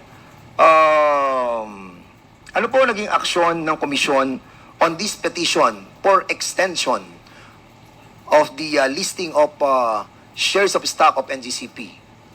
If it's the November 2018 motion to extend actually, there was a prayer actually to extend the period for listing of shares of stock of NGCP. The decision of the Commission was adopted March 3, 2020, as you mentioned, Your Honor, and the decision was to deny such motion to extend the period to comply with the public listing requirement. So, ang kanilang prayer prior to the deadline noong listing ng share of stocks ng NGCP in accordance with Section 8 ay dininay noong March 3, 2020. Am I correct? I confirm that, Your Honor. And what are the other directive of the NGCP or of the ERC to the NGCP regarding doon po sa process ng public listing? Yes, sir. If I may just read the pertinent portion of the order, Your Honor. Yes, please go ahead. This is the order dated 3 March 2020 on the public offering requirement. Wherefore, the foregoing premises considered, the petition filed by the National Grid Corporation of the Philippines seeking the Commission's approval of its proposed extension of period to list its shares of stock in compliance with RA 9511 is hereby denied and is directed to comply with the following. Number 1, NGCP is directed to commence immediately the process of public listing pursuant to RA 9511 and to fully comply with the same within 6 months from receipt of the decision. Second, NGCP is hereby directed to submit a compliance report showing its compliance with its public listing obligation within 30 days from the said compliance. So ordered. So in other words, March. Madam Maceda, there was a directive from the Commission for NGCP to immediately comply with the process of publicly listing. I confirm that, Your Honor. Sila po ba ay nag-submit ng compliance report na binabanggit nyo sa order ninyo? Within 30 days, sinabi po dito, to submit a compliance report. From my recollection, Your Honor, they submitted a motion for reconsideration, and it was filed within the time frame as provided under our rules. All right. That I understand. Okay. We will go on that, Madam Maceda. Punta mo muna tayo bago tayo pumunta sa motion for reconsideration. Doon sa petition nila no November 13, 2018, was there any representation from NGCP that it will be pursuing a share swap transaction as a form of compliance with the public listing requirement under Section 8 of Republic Act 9511? Was there any mention of the share swap? Noong November 2018, 2 months prior to the statutory deadline of January 14, 2019. There was no mention of that, Your Honor. No mention. Okay. In March 3, 2020, Your Honor, if I may, Your Honor. Yes, go ahead. Just to add, in our deliberations, there was no mention at all of a share swap agreement, but can you speak louder, please? And Ma'am Mona Lisa, can you kindly turn off your mic, please? from our discussions, Your Honor, the share swap transaction was never discussed during the deliberations of the Commission. But I've been perusing through the order that was issued, and I note here that from the evidences submitted actually by the applicant, there was an indication that they had abandoned the share swap, no? I was about to go there. Excuse me, Madam. Because I have read all the documents that I gotten in the website of the ERC, and even the partial initial determination and also the draft of final determination. I got all these copies. And it's here with me. And I've read about it. Ma'am, ang tanong ko po, hindi ko alam kung nandun kayo sa hearing during nung dinidiscuss po itong news report na sinasabi mo, entitled, noong November 17, 2010, by ABS-CBN News, entitled, C. Junior Cojuto may raise funds for NGCP via backdoor listing, was among the exhibits submitted by NGCP, and the stated purpose of its submission based on the decision was to prove that the attempt at backdoor listing was abandoned in 2016. So ito po yung minimension nyo, no? That they have the intention to abandon the share swap because there was a due adverse decision from the BIR regarding the tax-free status of the transaction. And as a matter of fact, doon sa Annex G, no, na nakuha ko rin po doon sa inyo pong documents coming sa website, news report posted on the website of the DOE on March 1, 2016, entitled C. Cojuto Cancel Share Swap Deal for Synergy Grid, also submitted to ng NGCP. May I know? Siguro sa NGCP. May I know, NGCP, what this adverse ruling of the BIR is all about?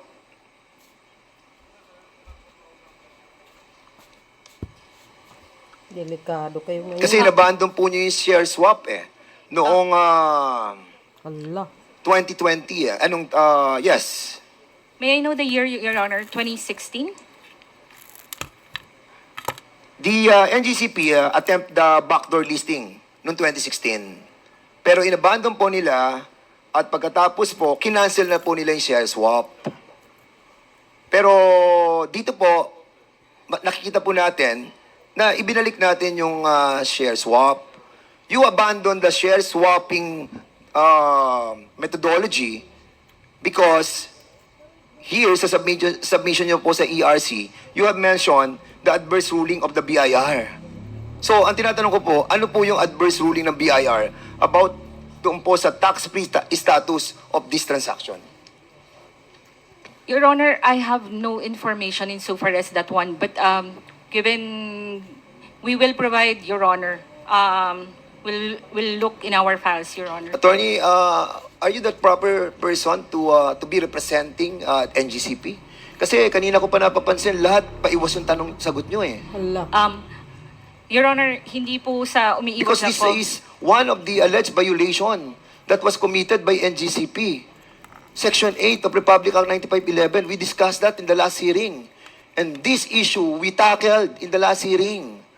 Mabigat po itong allegation sa inyo. And this may cause your revocation of the franchise of NGCP. Don't you know that? Patay kayo ngayon. Your Honor, I am very much aware of the gravity of what we're... So bakit hindi po kayo nagsama ng mga taong may alam sa sitwasyon ng mga bagay na tinatanong po ng mga members of this committee?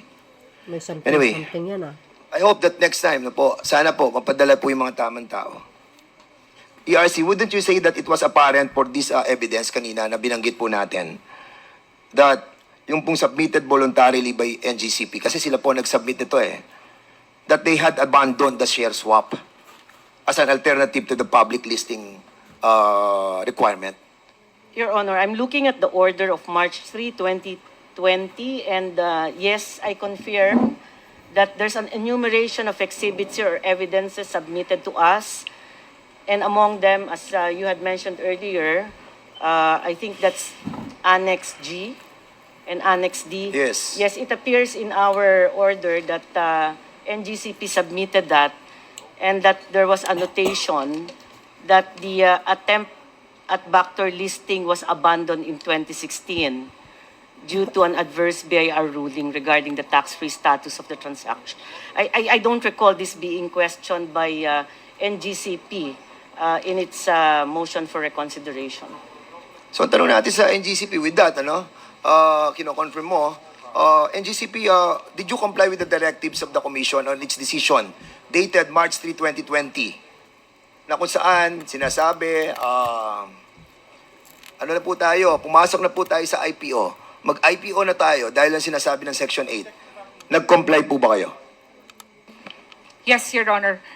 Your Honor, now that I have here some documentation in order to support what I will be stating now, may I be allowed to make some chronology, Your Honor? Sige, go ahead. Apo. Your Honor, Attorney 13 Malyari, November. address the chair, please. Do you have a presentation, or is that just something you're going to read from your cell phone? Wala pong presentation, Mr. Okay, Chair. please proceed. Your Honor, you have mentioned the 13th November 2018. So NGCP filed a petition on 13 November 2018 before the ERC for the approval of the extension of the period for the listing of shares of stock of NGCP. Correct. These are the reasons cited, Your Honor. First, there's a pending arbitration case and there's a delayed regulatory reset. Second reason, Your Honor, period provided is merely directory. Third, no implementing rules for Section 8 of RA 9511. And the fourth, the timing of public offering is addressed to the discretion of the Board of Directors in the exercise of sound business judgment. So ang prayer po sa nabanggit niyo po na 13 November 2018, ang prayer po ni NGCP ay 1, approve the extension, and 2, grant an extension of 1 year from 14 January 2019 or upon final resolution of the arbitration case. Ngayon po tama sila, nagkaroon ng desisyon si ERC noong 03 March 2020. It was issued on 27 April 2020. Dito po, dininay ni ERC ang petition for extension as Seda has stated. And that, ito po yun, Mr. Chair, NGCP is directed to commence the IPO obligation within 6 months from receipt of the decision. Correct. And that NGCP now is directed to submit compliance report within 30 days from compliance of public listing. Dito po sa desisyon na ito, due process, nag-file po si NGCP ng motion for reconsideration dated 19 August 2020. Tapos ngayon po, si ERC, in its order dated 10 March 2021, umabot na po ba tayo dito, Your Di ba? Honor? Wala pa. Sige. Kaya, nag-advance ka Sige na. Okay. Alright. So, now you confirm, no, that nag-apply kayo 2 months prior to the deadline. And then, nagdesisyon ng ERC, sinabi ng ERC, denied yung extension nyo. So, nakalampas na yung deadline nung inyo pong statutory requirement na sinasabi dapat within 10 years, nag-IPO na kayo. And on January 28, an urgent motion was filed by the NGCP to the Commission nung progress in moving the IPO forward. Nag-file kayo ng urgent motion sa Commission at sinabi nyo, oy, ERC, eto na, magsisimula na kami ng process ng IPO. Correct, Attorney? At nung March 10, ayan na, papunta na tayo sa sinasabi mo. On March 10, 2021, yung motion for reconsideration nyo was finally denied by the ERC. At inutusan kayo ng ERC to commence the initiation of the requirement of Section 8, Republic Act 9511. Simulan na po ninyo ang IPO. At within 6 months, you have to report monthly to the ERC nung inyo pong accomplishment. Now, ang tanong ko sa iyo, would you consider this order final and executory that this resolve, the MR filed by the NGCP? Sa tingin mo ba, this is a final and executory? Yes or no? Your Honor, Wait, sagutin mo muna, Attorney Malyari. Ang tanong ko na simple. Nag-file kayo ng petition, prayer for extension, na denied, tapos according sa rules ng procedure and practices of the ERC. Isang beses lang magmo-motion for reconsideration. Sabi sa rules will you confirm this, Mona Lisa, that according sa rules of procedure and practices of the ERC, isang beses ka lang magmo-motion for reconsideration. Then, you were denied sa motion for reconsideration. Ngayon, ang tanong ko, final na ba yun and executory?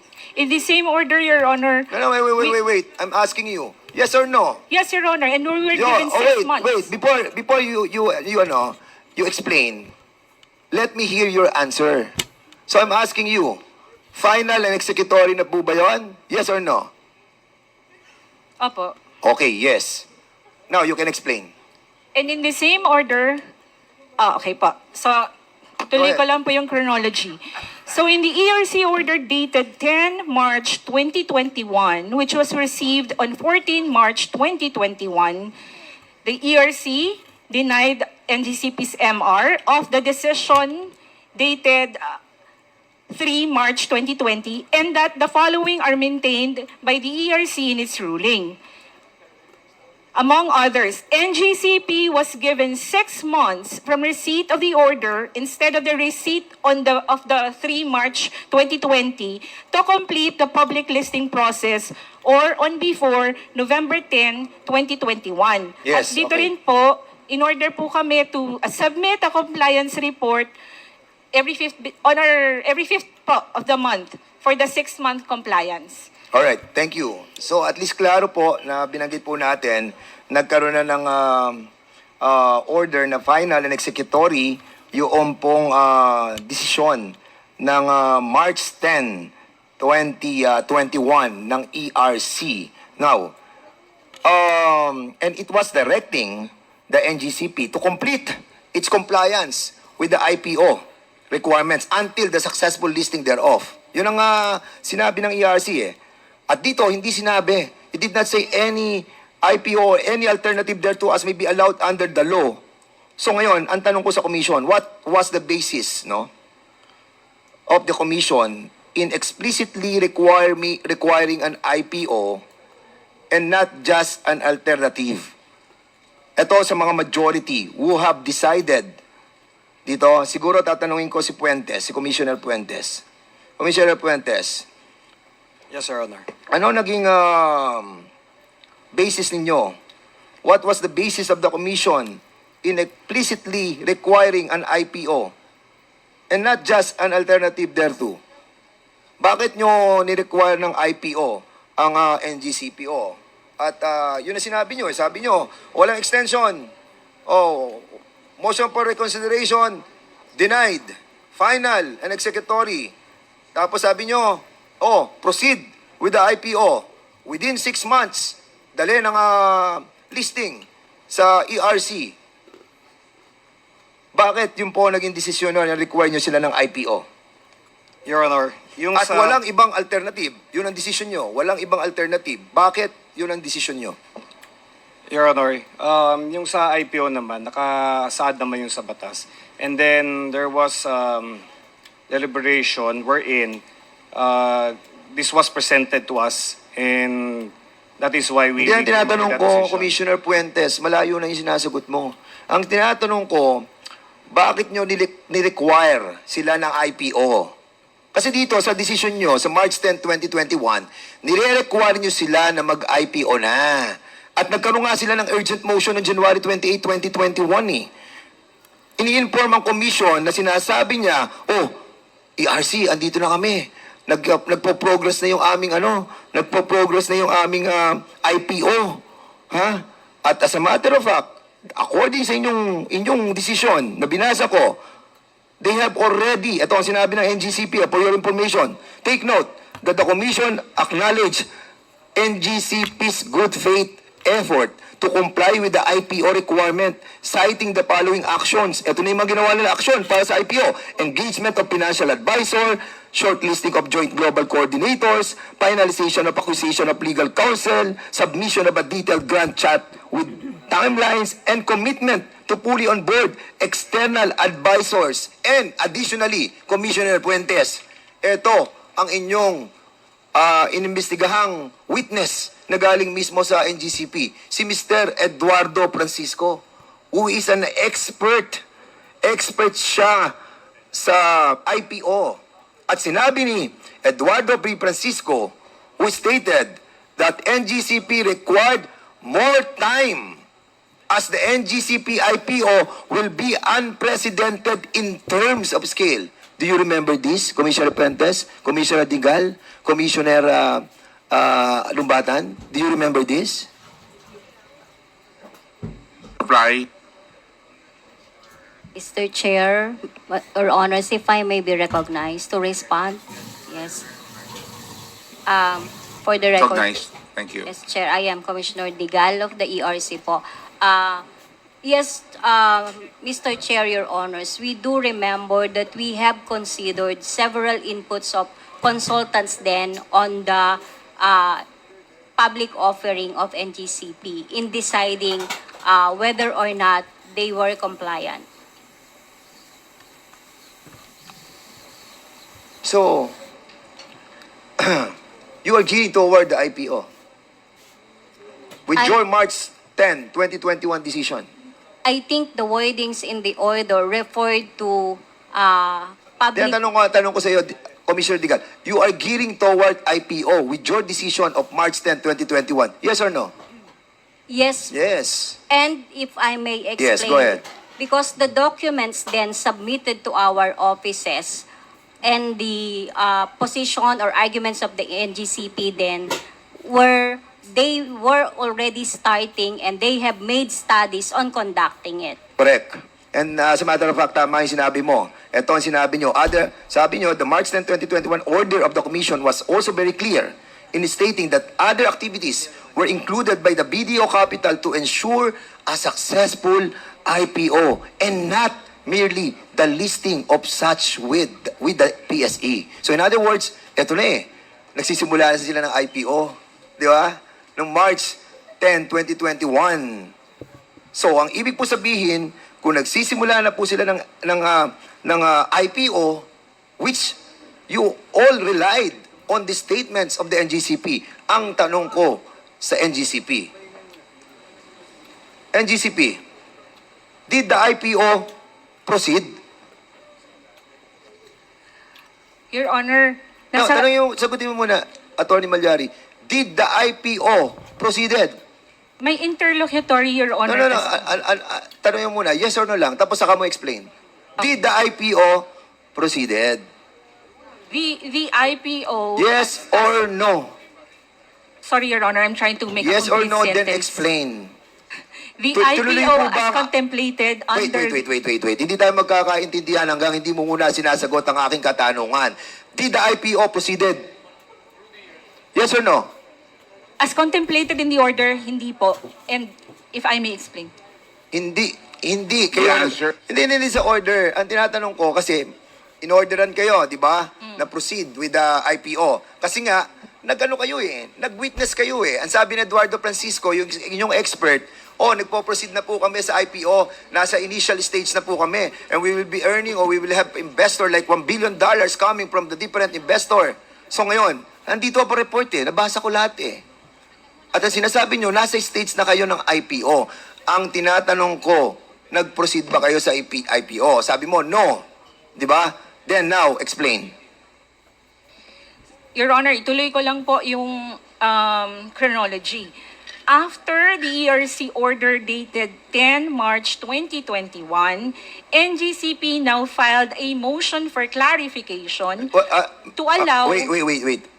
Darating tayo sa motion for clarification. Ang tinatanong ko lang muna, explain mo muna yung... kasi hindi kayo nag-proceed sa IPO. Sabi mo, no, you did not proceed with the IPO. So why? Explain. Ito na nga po because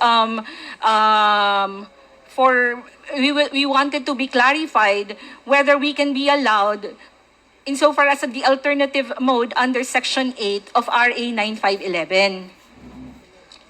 Okay. So ang tanong po nila, Your Honor, is did the IPO proceeded as contemplated under ERC order dated 10 March 2021? Ang response po namin ay Doon nga po sa interim na yon, nag-file po si NGCP ng motion for clarification to allow the alternative mode under Section 8 of 9511, which is, yun nga po yung...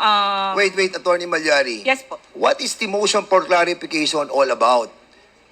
If there was a decision by the commission denying your petition, and then you filed a motion for reconsideration, and that was also denied, the motion for clarification should be on the decision of the denial, not on the alternative mode of the requirement that is being set by Section 8 of Republic Act 9511. Mr. Chairman, I think we should allow the focus of this inquiry, the NGCP, to fully explain. Because once there was the decision that they are going to have IPO, Section 8 provides an alternative remedy. That's the second proviso, which I read. Sir, provided that the listing in the PSA of any company which directly or indirectly owns. So can we allow the NGCP to finish? Because if we keep on interjecting, we don't have the whole defense of the NGCP. Mr. Chairman, so I'm asking that, Mr. Chairman, Kasi so many times, I'm questioning the resource person, and I'm satisfied already with the answer that she was manifesting. Okay na sa akin yun, Mr. Chairman, basta sumagot siya ng Mr. Chair, tinatanong the ko. Honorable Rufus, this is the time of the Honorable Dan Fernandez. And we will now, I think, NGCP, I understand your sentiments, Honorable Rufus, but I think, and we will also have to make sure that the answers are straight to the point. No? I think ang hinihingi ni Kong Dan ay yes or no, tapos magpaliwanag. Yan naman ang hinihingi niya. Para mapabilis ho tayo. The Honorable Dan, can you please proceed? With all due respect with Congressman Rufus, I'm asking direct answer. I'm asking direct answer, and then I am letting her to explain. And then I don't know where the good gentleman is coming from na hindi ko inaalaw na magsalita yung ating pong resource person. As a matter of fact, sabi ko, sige, explain. Di ba? Okay, so this is still the time of the Honorable Dan Fernandez. So you have the floor, the Honorable Dan. Proceed. Okay, so nung March 10, nagkaroon ng final decision na denied na po yung inyo pong petition. Prayer for the extension. On August 11, 2021, may order that was issued by then Chairperson of ERC, Agnes de Banadera, saying that the Commission's order on March 10, 2021, ito, you listen ha, ang sabi ni Commissioner Agnes de Banadera, okay, the Commission's order dated March 10, 2021 should not be taken as allowing or prohibiting any mode of ownership dispersal allowed under the law to be undertaken by NGCP, as this was not an issue in the entire proceedings. In other words, hindi po siya issue to tackle about this dispersal ownership doon sa petition that you filed on November 18, 2018. So, nung mag-lapse na yung period nung January 14, 2019, at your motion for reconsideration was denied, and you were ordered to proceed with the IPO, and then you did not proceed with the IPO, then, Mr. Chairman, I believe that there was a violation of Section 8. Now, noong May 26, 2022, ito na po yung sinasabi po ninyo that another order was issued, this time by all the members of the Commission, with one dissent, si Commissioner Maceda, declaring that NGCP has complied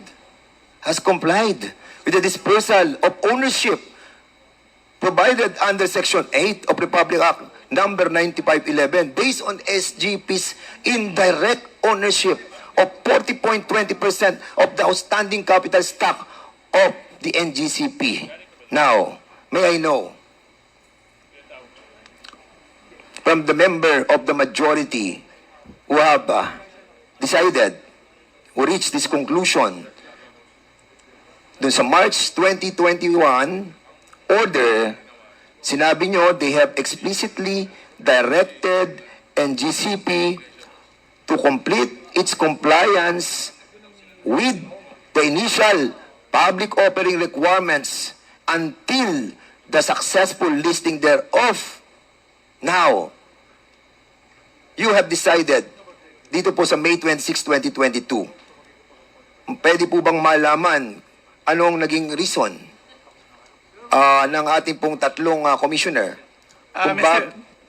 Wait, Mr. Chairman, I still have the floor. No, I have an interjection because the best evidence of what was the reason of their majority decision is the document and the decision itself.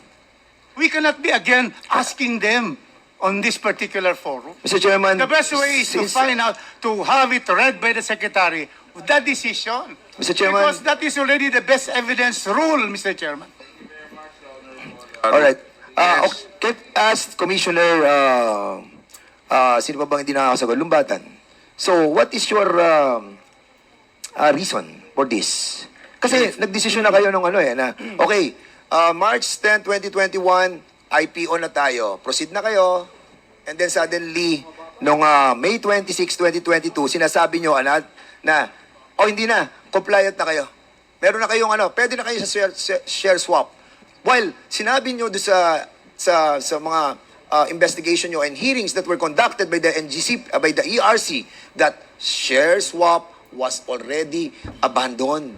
And as a matter of fact, kasama nyo si Mr. Francisco doon at sinasabi niya, nagpo-proceed na sila sa initial process of the IPO. Now, what is the reason or what is the explanation on this matter?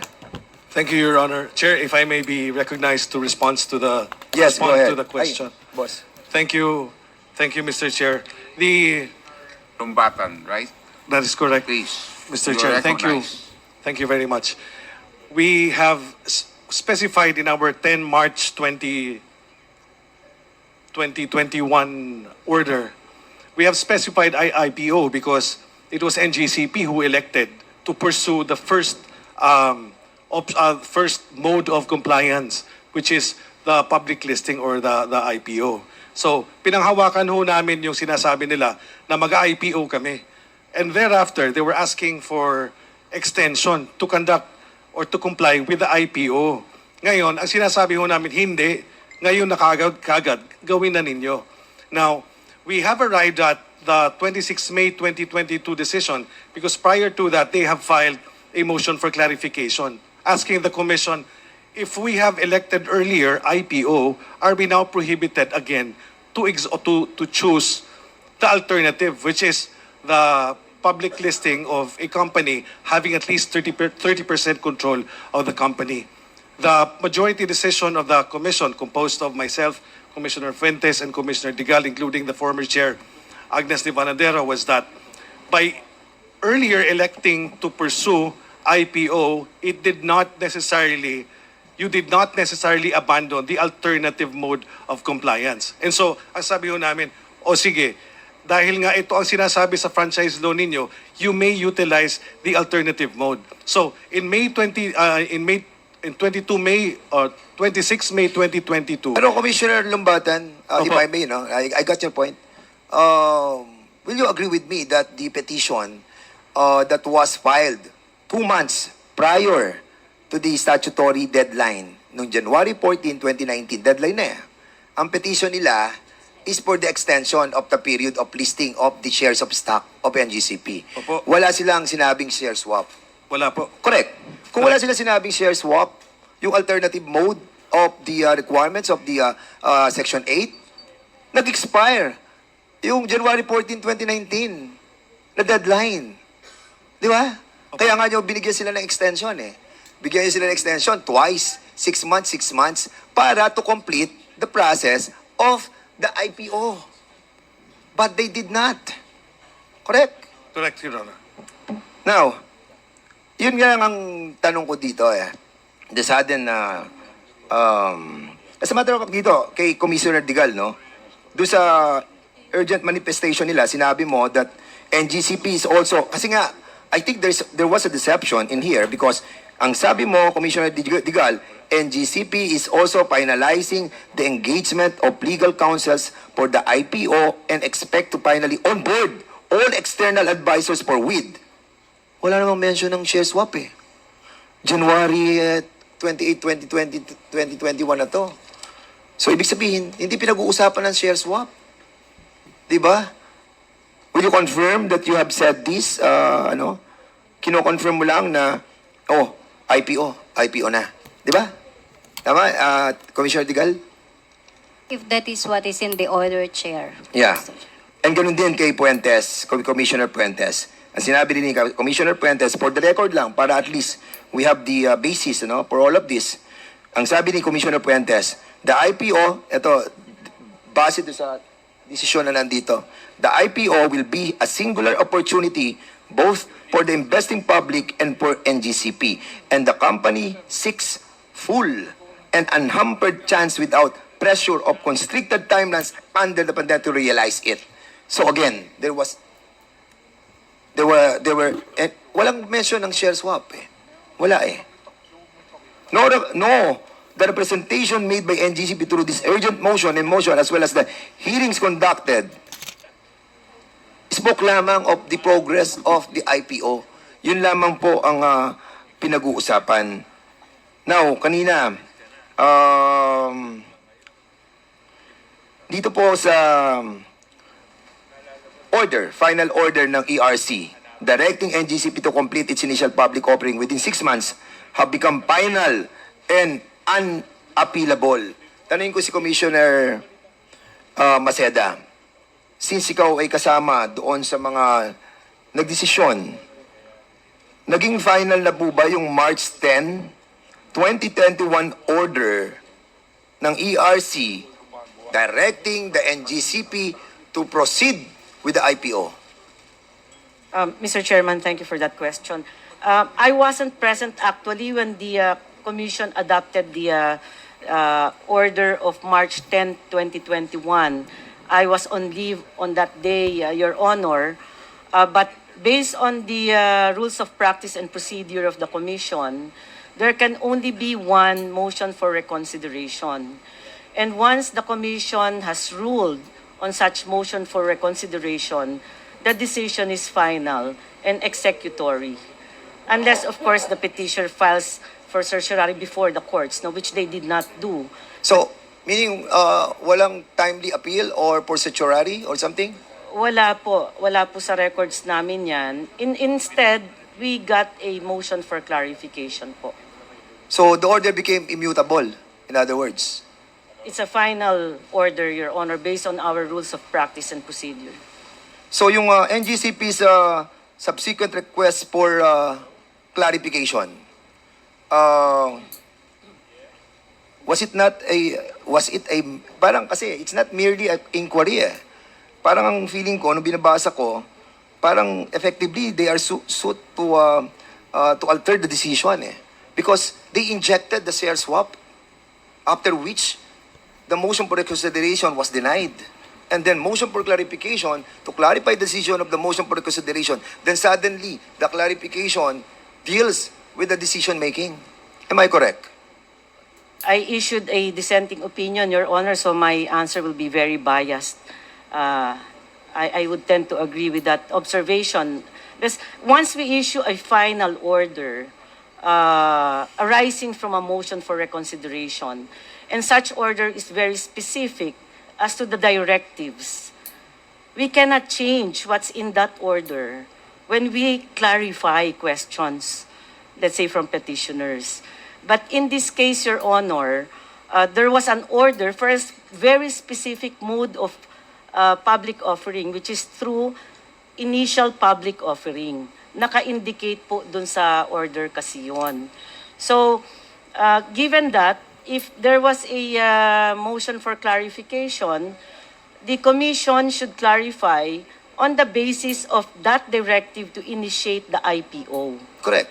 And not to say you can undertake any other form, alternative form of public offering. And that's the reason why I'm asking, kasi nga, that was the recourse that was done by the NGCP.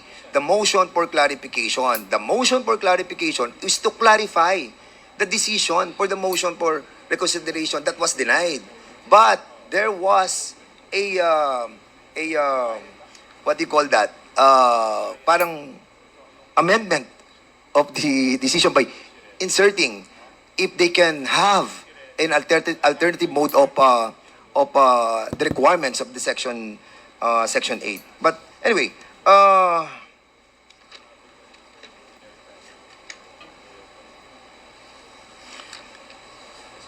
ano ba ang difference, Madam ERC? What's the difference between the share swap? Para at least maintindihan po ng ating mga kababayan. What is the difference between the share swap, transactions, and on the other hand, the IPO? Kasi yan ang requirement ng Section 8 yung IPO But there was a provision there also, a word there, na sinasabi, provided. Di ba? Yung provided na yan, we need to explain and to clarify. Di ba? So, ang tanong, ma'am, anong difference ng share swap and the IPO that is being mandated? Kung titignan mo ang kabuuan ng Section 8, ang body ng provision is IPO. IPO. Di ba? So, can you kindly explain to us the share swap and the IPO?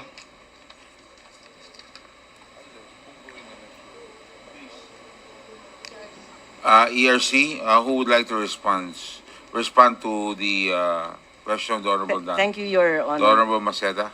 Yes, my understanding of a initial public offering is such that you widely disseminate such information for public offering to give chance to the public, that's why it's called initial public offering, a chance to own a part of the stakes in that company. So there's wide dissemination. A share swap agreement is more of a transaction between private entities. So the question is, does that satisfy the public offering requirement in the Section 8 of RA 9511? I guess it's to a certain extent, the Securities and Exchange Commission, perhaps that can also help qualify that. But mainly, if you talk about what is the directive in the order, it's definitely initial public offering. That's the order of March 10, 2021. No mention of the share swap, as of course, also my fellow commissioners also confirmed earlier on. So when this came in under the motion for clarification, for me as the dissenting commissioner, the number one question was, is that in compliance with the final order of the Commission of March 10, 2021? And for me, it is not in compliance with the final order of the Commission of March 10, 2021. Okay. Please, Honorable Dan Fernandez. Okay, malapit na po to, Mr. Chairman, but I still have a lot of issues, pero mamaya na lang po after ng mga members who would like to ask as well. So, dun po sa Section 8, maliwanag to sa mga commissioners po, no, na who have decided on this matter. Kasi medyo may talaga medyo can we correct the error that was done? Because Chairman Mona Lisa, the ERC decided on the franchise tax, the 3% franchise tax under Resolution number 7 of 2011 to pass through it to the consumer. But on your decision on 2023, Resolution number 10, sinasabi doon na hindi na pass through sa consumer. Di ba? Now, you reverse the decision of the ERC. Question, can we reverse that May 2022 decision of the ERC regarding that? Kasi kung titignan mo yung decision ng May 22, May 16, 2022, masyadong baliktad doon sa desisyon ng ERC regarding sa pag-proceed sa IPO. Tanong, ma'am, can you do the same? We can study the matter, Mr. Chair. The matter of the franchise tax is a bit different because it's a continuing collection for continuing obligation to or continuing authority that was given to NGCP to collect. So what we did was to suspend that authority by issuing another resolution. But this one is a case that was decided already and made final by the commission. But we can study it, Mr. Chair, because I myself, I have questions also. Yes, ito madam, I will cite you on a Supreme Court decision regarding the proviso, the word proviso. The Office of Proviso, ang ibig sabihin ng provided na sinasabi nila dito, no? Kasi nga, ang sinasabi sa Section 8, yung public offering, kumbaga, ito yung pinakabuod nung provision na to, yung public offering, mag-initial public offering kayo. Di ba? Para may partisipasyon ng taong bayan. Ang problema, hindi Sila-sila rin din may-ari Now, ang sinabi dito, provided, ito ang decision ng Supreme Court, the Office of Proviso is to limit the application of the law. It is contrary to the nature of a proviso to enlarge the operation of the law. It should not be construed so as to repeal or destroy the main provisions of the status. A proviso which is directly repugnant to the purview of or body of an act is inoperative and void. So meaning, Chairman, void. Di ba? We will study it, Mr. Chair. Maraming salamat. The reason, Mr. Chairman, that I'm pointing this out, the intent of the public offering requirement in franchise law is to ensure public dispersal of shares in accordance with the Constitution. How can we allow a share swap? Paano natin allow yung agreement na yan to be a form of compliance with Section 8 of Republic Act 9511 when in reality, wala naman pong public dispersal of shares that happened. What will prevent other public utilities to do the same?